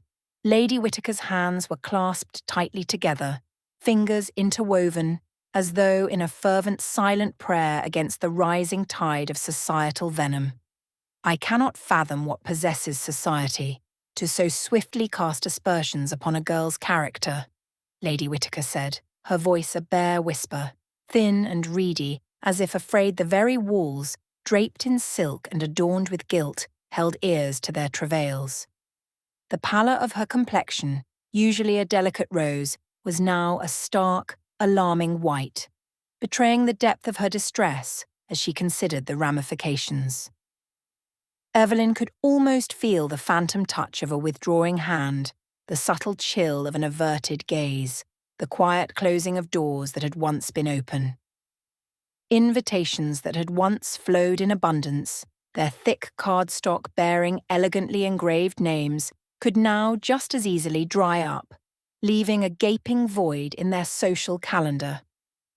The family of a respectable suitor, whose name remained a whisper on the tips of tongues, a distant possibility that had seemed so reassuring just days ago, might suddenly withdraw their interest, leaving Evelyn's future hanging by the finest, most precarious of threads. Evelyn felt a prickle of shame, sharp and unwelcome, for what her actions, however innocent, might cost her family. The air in the house, usually bustling with quiet activity, now felt heavy, charged with unspoken anxieties. Servants moved with a new stealthiness, their voices lowered to murmurs, their gazes quick to drop when they encountered Evelyn, as if she were a fragile, tainted thing. In this world where rank and reputation ruled with an iron fist, the subtle brutality of class distinction bore down upon them with sharpened claws, unseen but keenly felt. If Evelyn had been believed to have merely corresponded with Thomas Greaves, a gentleman of considerable merit, though lacking a ducal title, the impropriety would have been serious, certainly. It would have been a regrettable misstep, perhaps inappropriate, but ultimately survivable. Society might have tutted, but it would have moved on. However, if the fashionable circles began to believe Evelyn had conspired to capture a duke's attention, the grandest prize of all the while accepting tokens from another, then her name would be forever tainted. Not just by impropriety, but by accusations of ruthless ambition, cynical manipulation, and moral failure, a blight from which recovery would be nearly impossible. The injustice of it all pulsed beneath Evelyn's skin, a slow, hot throb. Society did not need proof, it only needed a whisper, a tantalizing hint of scandal to punish a young lady, especially one who dared to aim high. It was a cruel, arbitrary logic that made her feel both helpless and, strangely, a nascent flicker of anger. At the prescribed hour, precisely when proper etiquette dictated, adhering strictly to social convention, the Duke of Harrington called upon the Whittakers. His arrival was marked by the rustling of servants, a sudden, almost imperceptible shift in the household's rhythm. Footmen straightened their backs, their faces impassive, as they swiftly took their places in the shadows, their voices lowered in a reverence due to their betters. The Duke was nothing if not a creature of unwavering propriety, and he would not presume to intrude upon the privacy of a young lady without first seeking the permission of her father, or, in his absence, an appropriate guardian. Such was the delicate, intricate dance of their world, where manners were elevated to an art form, a complex choreography of bows and curtsies, veiled glances and carefully chosen words, and the breach of even the slightest social nuance could spell the ruin of all involved. Evelyn, her heart a frantic flutter against her ribs, anticipated the Duke's purpose with a gnawing uncertainty that set deep within her breast, a cold dread that mingled with a peculiar longing. Surely he has come to offer marriage out of a sense of duty, she thought. The very notion, though offering a form of salvation, filling her with a profound, bitter dread. It was one thing to bear the crushing weight of scandal, to face society's scorn.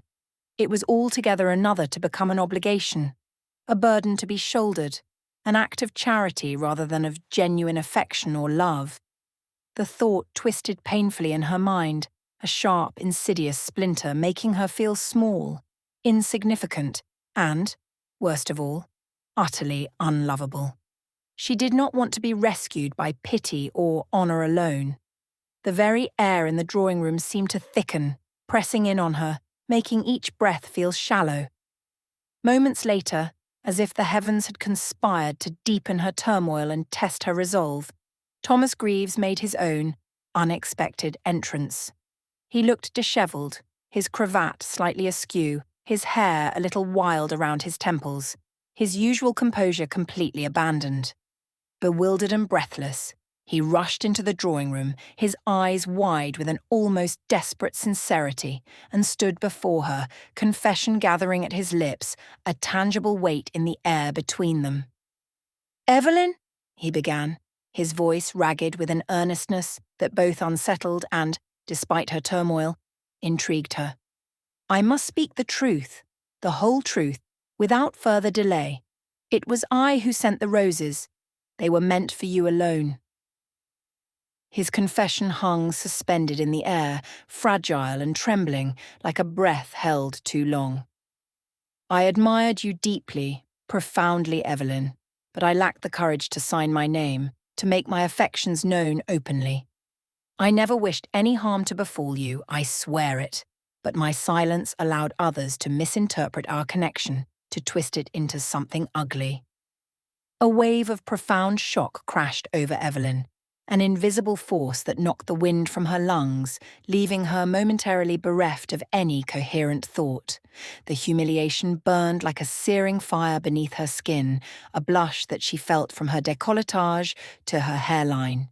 She felt foolish, painfully exposed, as if a spotlight had suddenly been turned upon her deepest, most private hopes. And, most acutely, she felt utterly and irreparably betrayed. Thomas's disclosure echoed in her mind, each word a hammer blow, piercing through layers of emotion she hadn't even known she possessed. She drew a sharp, involuntary breath, trying to steady herself to anchor her spinning thoughts, but the ground beneath her felt suddenly unsteady. All the warmth, the secret comfort she had derived from those tokens, the imagined elegance of the Duke's affections, now dissolved into a bitter ash. Outside the sanctuary of their immediate conversation, just within the doorframe, the Duke stood, a silent, formidable presence. His countenance, usually a mask of aristocratic control, was now painted with an acute sense of wounded pride, a fleeting shadow that Evelyn, in her own distress, failed to fully discern. The revelation landed heavily upon him, each word from Thomas's lips a fresh cut. He could not help but feel that Evelyn's affections, all the tentative hopes he had allowed himself to harbour, the quiet belief that she might see him, may never have been intended for him at all, but instead linked only to the romantic imaginings of a secret admirer, a phantom created by Thomas's cowardice. The weight of this misjudgment, this profound misunderstanding, pressed upon him, compelling him to withdraw emotionally, to pull back into himself, becoming colder, more formal than ever.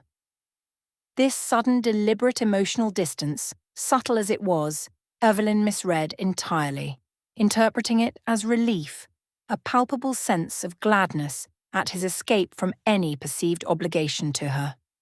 The overwhelming stirrings of despair twisted within her, a cold knot in her stomach, rendering her unable to discern the true depth of his heart from the shadows that clouded her own thoughts.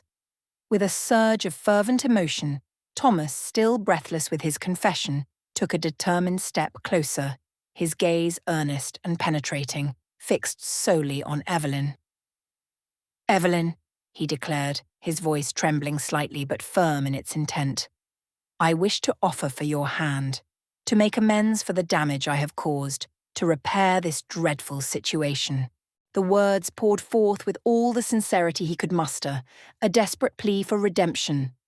"I cannot bear the thought of you suffering through this alone, not when it is my fault. Let me do what is honourable."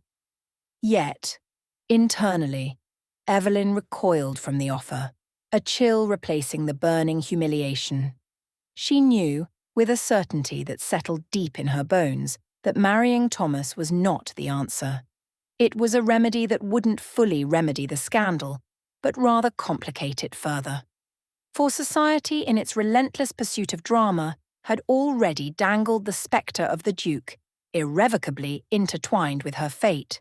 She could not, in good conscience, reduce their convoluted circumstances, the intricate web of gossip and speculation, to mere misdirection born of duty and misguided affection.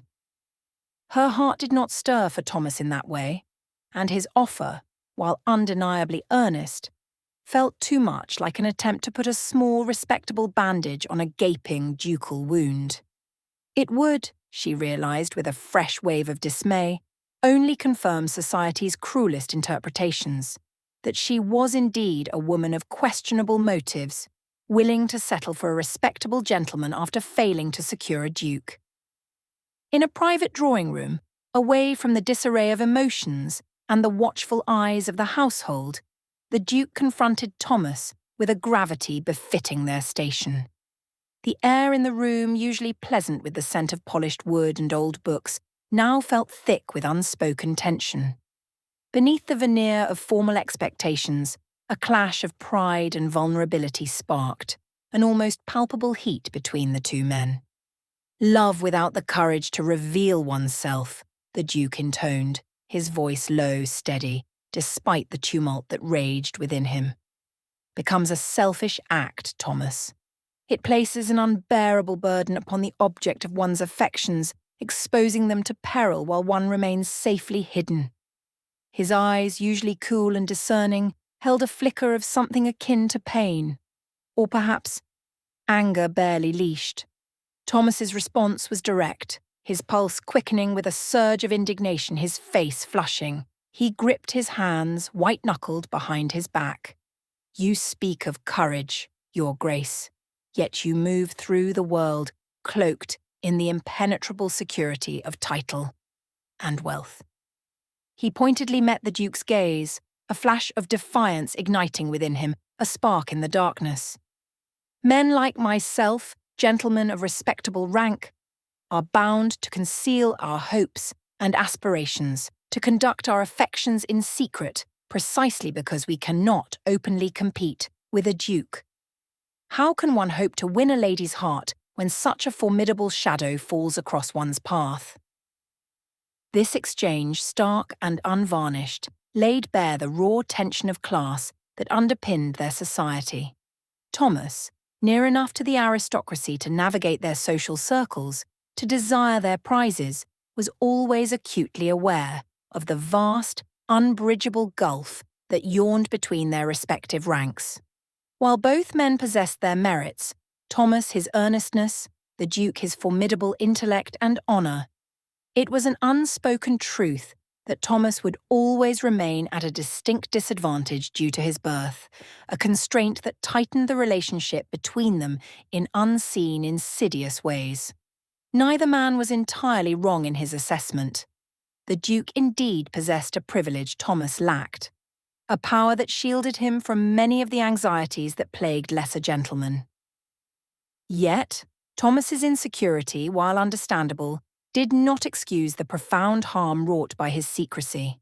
Unbeknownst to them, miles away, in the elegant confines of her own Mayfair residence, Lady Beatrice Coldwell, a lady of sharp wit, impeccable style, and cunning veracity, prepared to strike a fatal blow.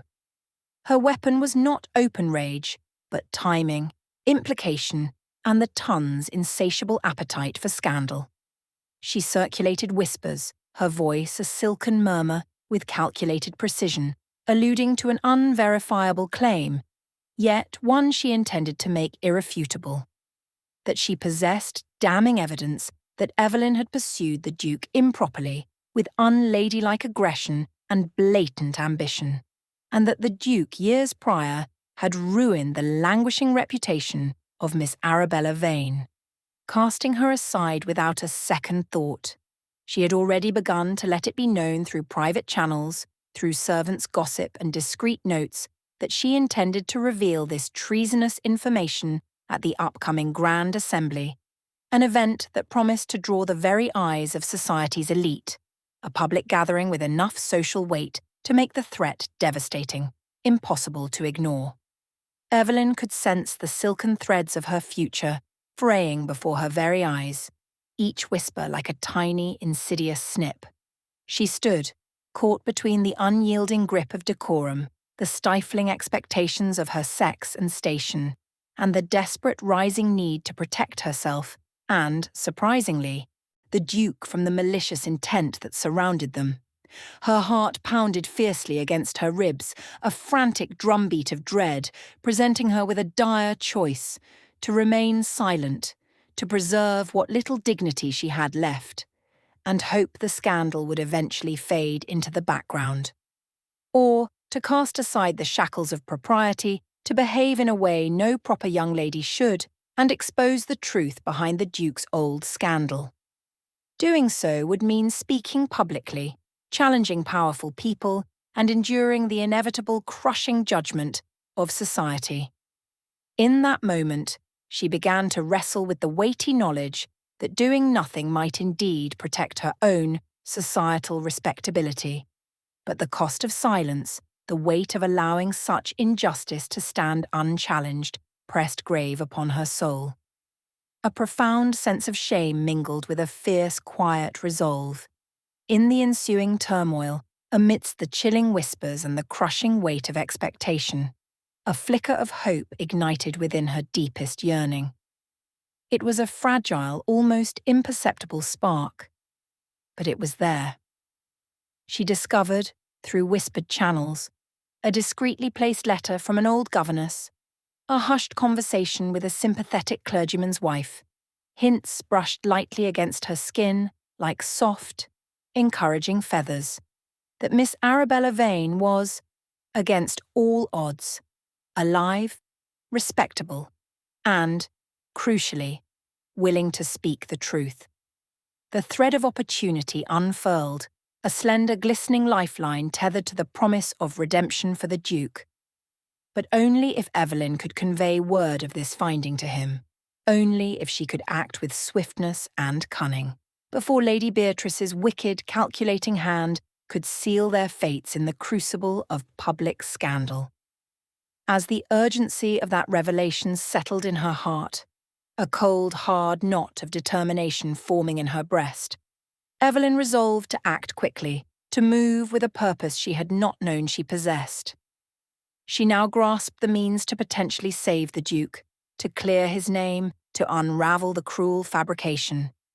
But in doing so, she understood with a stark clarity that made her breath catch in her throat.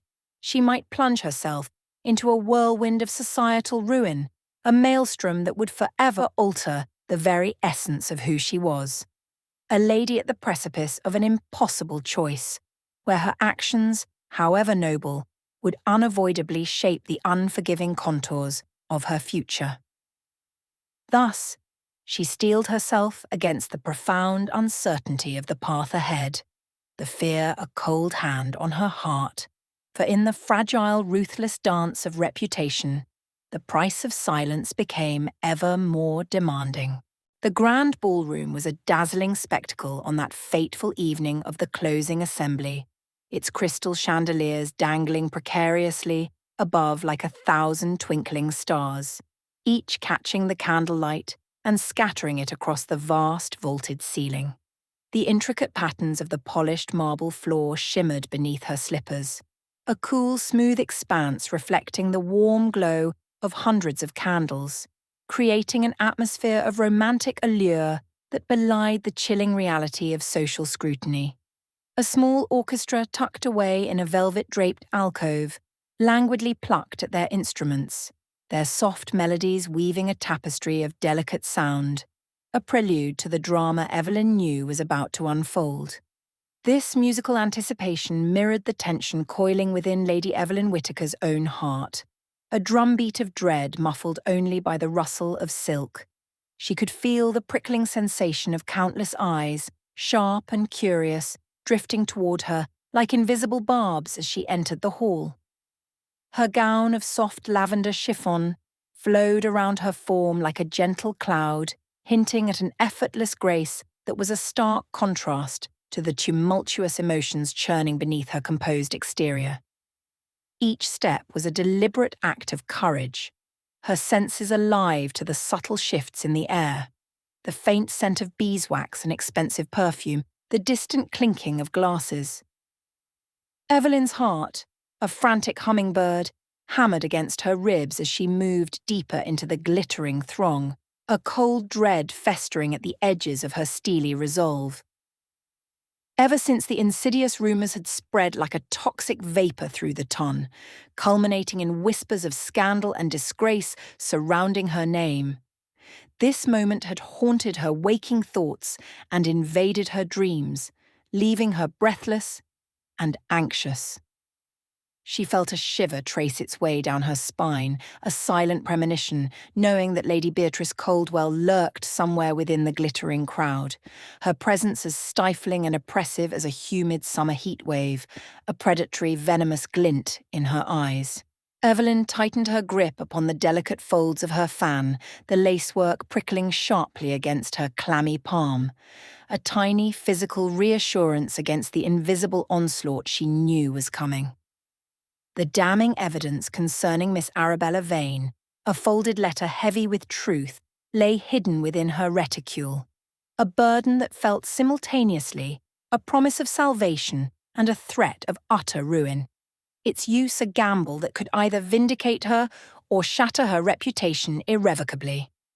As the evening wore on, the air growing heavy with the scent of lilies and unspoken anxieties, Lady Beatrice, a viper poised to strike, chose her moment with practiced venomous grace. Her voice, usually a delicate bell, carried with an almost unnatural clarity across the murmuring assembly, laced with feigned concern yet cutting like a honed blade. "My dear Lady Whittaker," she called out, her tone dripping with saccharine sweetness. "It is curious, is it not, that one who garners such attention, such intense admiration, seems to attract more than merely whispers of devotion. Indeed, I wonder how many gentlemen are ensnared by secret notes and clandestine meetings, like moths to a forbidden flame." Her words, ostensibly polite, spun through the room like silken threads, deceptively elegant, yet designed to ensnare, to suffocate. "Of course," she continued, a subtle smirk playing on her lips, her gaze sweeping the room to gauge her impact. "One mustn't forget the Duke of Harrington's unfortunate affair with poor Miss Vane, a scandal that surely puts our own frail morality to the test, doesn't it?" The implication, the subtle poisoning of Evelyn's character, was clear, unmistakable. Beatrice's carefully chosen words were like a series of small, sharp stabs, each one aimed at Evelyn's fragile standing. A sudden, oppressive pall of silence descended upon the ballroom, thick and suffocating, as if the very air had been vacuumed out of the room. Every fan, previously a flutter of delicate movement, stilled mid-motion. Every conversation, a gentle hum just moments before, died abruptly. Eyes, once alight with cheerful gossip, shifted surreptitiously in Evelyn's direction, cloaked in an almost brutal polite indifference, yet whispering volumes in their quick, averted glances. Acquaintances who had been chatting animatedly suddenly found a compelling interest in the distant chandeliers, their backs subtly turning, creating a palpable ring of emotional distance around Evelyn. For a terrifying moment it felt as though the very air had thickened, compressing around her like a physical weight, a suffocating vice of dread. The heavy, unbearable weight of public scrutiny bore down upon her, the invisible burden pressing so intensely that she found it difficult to draw a proper breath. Her lungs aching, her breath quickening to shallow, panicked gasps. The chilling realization struck her with the force of a physical blow. Lady Beatrice's cruel insinuations, wrapped in velvet, were finding fertile ground, taking root and blossoming into condemnation in the minds of the assembly. A cold sweat pricked at her hairline, and she felt a dizzying wave of despair threaten to drag her under. She tasted the bitter tang of fear on her tongue. Yet, just as the last vestiges of hope threatened to unravel, just as the despair threatened to overwhelm her spirit and crush her beneath its enormous weight, a commanding figure emerged from the silent, watchful throng. It was the Duke of Harrington, his tall stature and formidable presence as imposing and unyielding as the truth he was about to unleash. He stepped forward resolutely, his broad shoulders cutting through the sea of shocked onlookers as he moved with a deliberate, unwavering purpose. The polished heels of his boots clicked softly, yet resonantly, against the marble floor, each sound a defiance of the oppressive silence.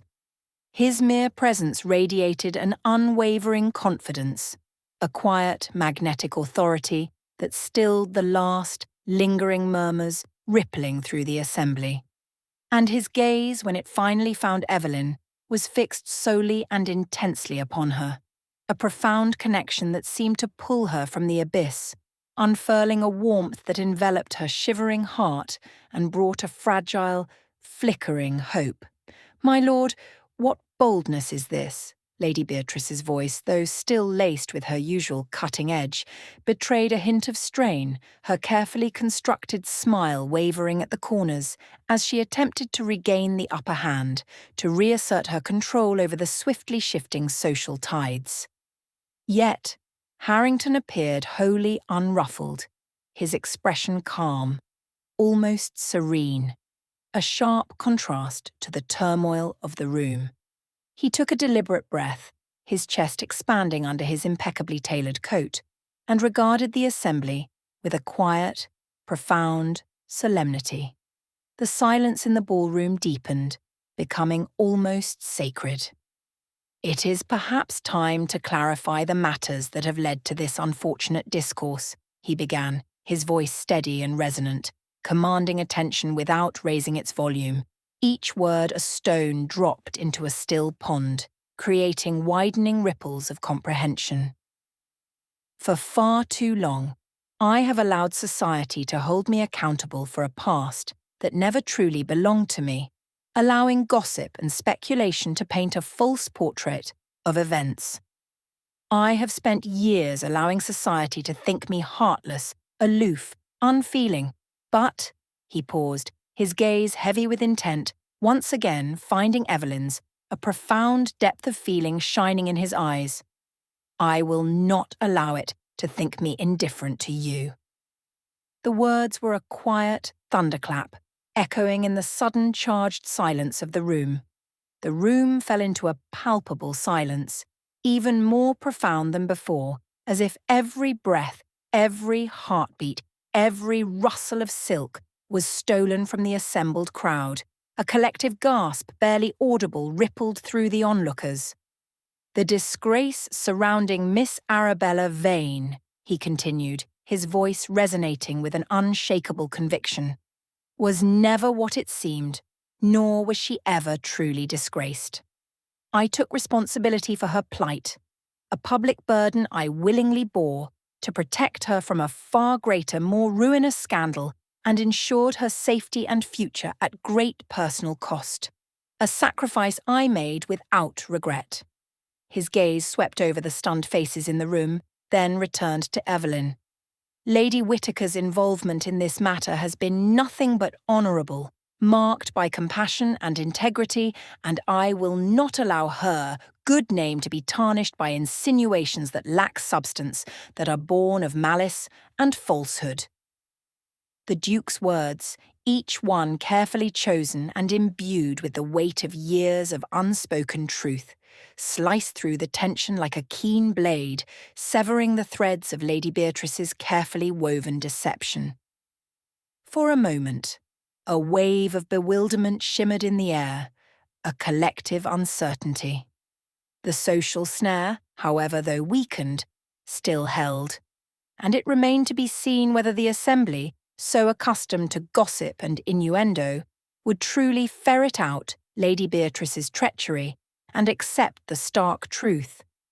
But it was Thomas Greaves, stepping forward into the brilliant light cast by the shimmering chandeliers, who seized this moment of unexpected diversion, this crack in the facade, to act with the newfound courage that had long eluded him, a courage forged in regret. His once hesitant steps were now firm, determined. "I must confess," he began, his voice wavering slightly with a mixture of shame and burgeoning resolve, the words scraping against his throat as he stared down the formidable wall of expectant gazes turned toward him, a sea of silent judgment. "It was I who sent the roses and penned the notes, the anonymous tokens of my misplaced affections. Lady Whittaker never, not once, encouraged my improper advances, nor did she seek any secret correspondences. She was entirely innocent of my clandestine pursuit. I acted without regard for her reputation, without consideration for the consequences, and I fear I have wronged her profoundly by being careless, by allowing my emotions to lead me to an ungentlemanly folly." His confession, raw and unembellished, hung in the air, a stark admission. Gasps, softer this time, but no less impactful, rippled through the assembly, a wave of surprise washing over them. And although his admission cost him dearly in pride, stripping away the last remnants of his self-regard in that public forum, it simultaneously restored his honour in the eyes of those who could see past the superficial facade of societal judgments, who recognised the true mettle of a man willing to admit his mistakes. A complex array of emotions flooded Evelyn's chest, a surge of gratitude towards Thomas, a surprising warmth mingling with the lingering ache of sorrow, recalling how easily she had overlooked his potential for genuine, albeit misguided, affection, and the bitter knowledge of how much pain might have been avoided had he acted with such courage sooner.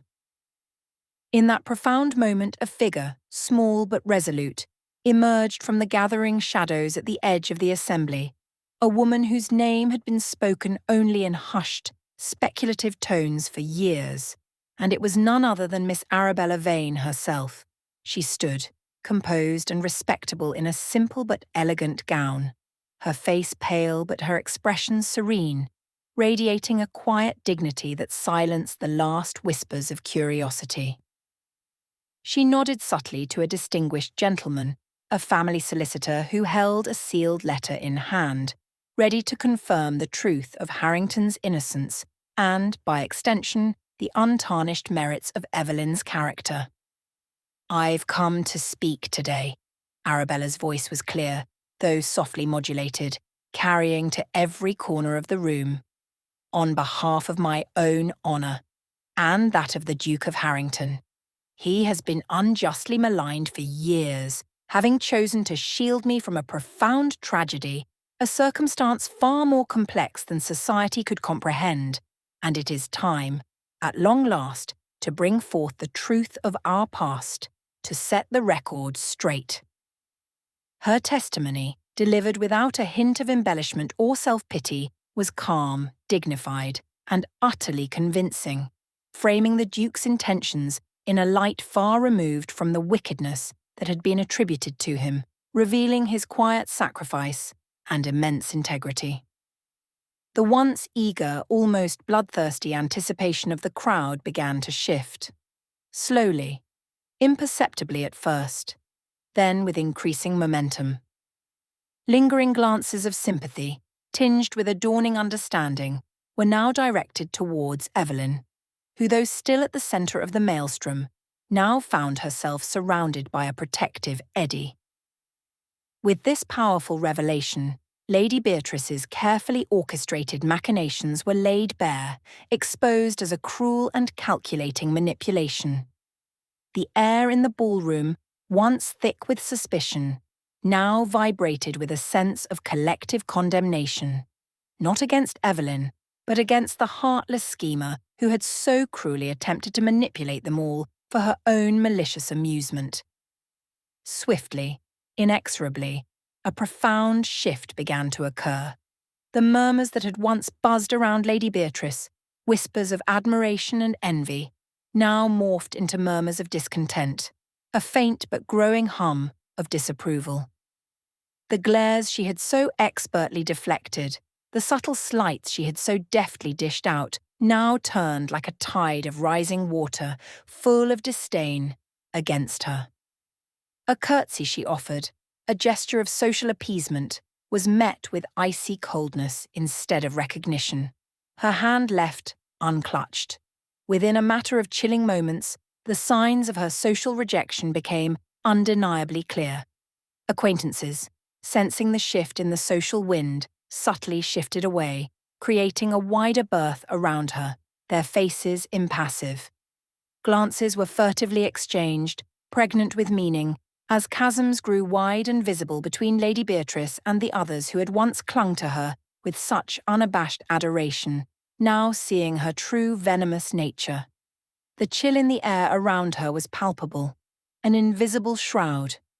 Her perfectly composed smile tightened, failing to reach her eyes, which for the first time betrayed a flicker of raw, humiliating defeat.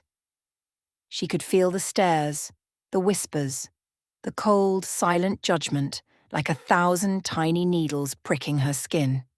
Once the tumult had finally settled, the emotional dust beginning to clear, the Duke turned his gaze back to Evelyn, his expression softening dramatically, a warmth blooming in his eyes, in stark contrast to the enormity of the situation that had just unfolded around them.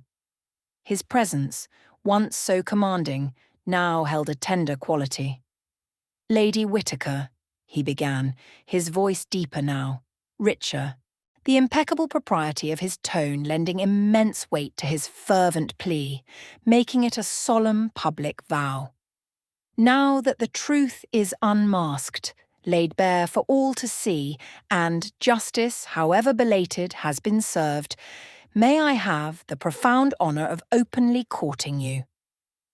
Her heart, still fluttering from the recent storm, hesitated, a fleeting pang of doubt igniting within her, cold and sharp. She feared for a breathless moment that he was merely performing his duty, fulfilling an obligation, rather than signalling a genuine affection, a heartfelt desire. But before the anxiety could fully take hold, before it could entangle her in its thorny embrace, the Duke's next words came, clear and resonant, like an anchored promise, steady and soothing, sweeping away her fears.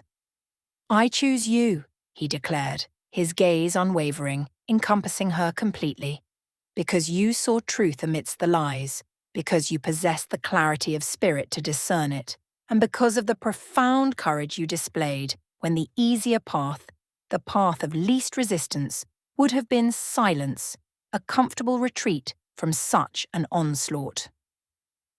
A profound hush fell over the entire assembly once more, every breath held, every eye fixed, as those bearing witness awaited her response.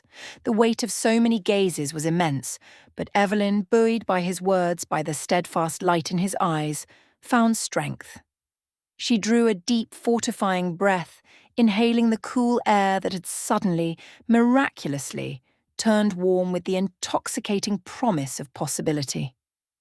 With a delicate quiver of her heart, a tiny internal tremor that sent a rush of warmth through her veins, she nodded, a silent, profound affirmation, granting him entry to her world. A moment that felt less like the crushing burden of obligation and far more like a glorious, exhilarating awakening.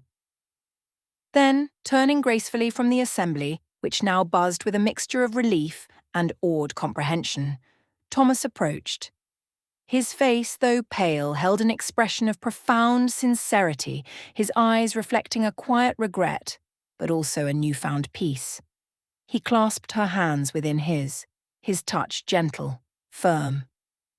"I am truly sorry for the part I played in this heartache, Evelyn," he confessed, his voice low, earnest. "You deserve a love that calls to you boldly, openly, without subterfuge or fear. And though my heart grieves for what it might have been, for the path not taken, I bless the union you deserve, the love you have found." With a final respectful bow to the Duke, a silent acknowledgement of their shared moment, Thomas retreated, his steps steady, with a dignity and newfound self-respect, both for himself and for those who had, in that extraordinary moment, witnessed his growth.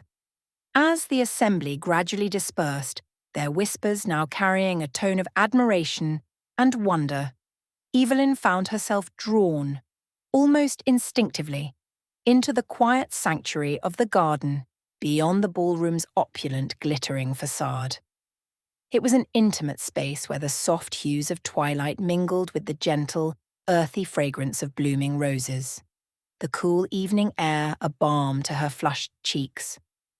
It was here, amongst the perfumed air and the tender velvety greenery, that Evelyn felt the world simultaneously constricting and expanding, an intoxicating, dizzying reminder of all that had transpired, of the profound shift in her destiny. The gentle breeze rustled the leaves, a soft, hushed sigh. The Duke, ever at her side, his presence a comforting warmth, reached into the inner wealth of his jacket and produced a stunning blossom, its petals unfurling in an elegant, generous bloom of rich crimson, a perfect specimen of nature's artistry. "A rose?" he murmured, his voice soft, intimate, meant for her ears alone. "For the lady who taught me that silence, however well-intentioned, is not always honour. For the woman who showed me the profound courage in speaking truth, in standing in its light." He extended it to her with genuine tenderness, their fingertips brushing lightly, an electric current passing between them, a silent promise. Evelyn gasped softly, her breath catching in her throat, her eyes widening as she finally, undeniably, recognized the true significance behind every delicate petal and every hidden thorn. The tiny, perfectly folded note, nestled within the fragrant heart of the BLUME, echoed not only the extraordinary culmination of their improbable story, but the deepest, untold desires of her own heart. There would no longer be secrets binding them, no more whispered uncertainties. Each glance they exchanged now spoke openly, eloquently, of a shared future, of a bond forged in fire and truth, stripped of society's oppressive fetters. With fresh determination, a profound sense of peace settling over her, she accepted the rose, cradling it close to her chest, feeling its velvety softness against her skin. The heavy weight of shame and despair, the bitter tang of anxiety, melted away under the warmth of their present, under the steady gaze of his affection. For true love, she now understood with crystalline clarity, was not the elusive, ethereal dream of being secretly admired, of anonymous tokens and veiled glances. No, true love was the brilliant, undeniable courage of being openly chosen, of standing together unashamed in the dazzling light of day.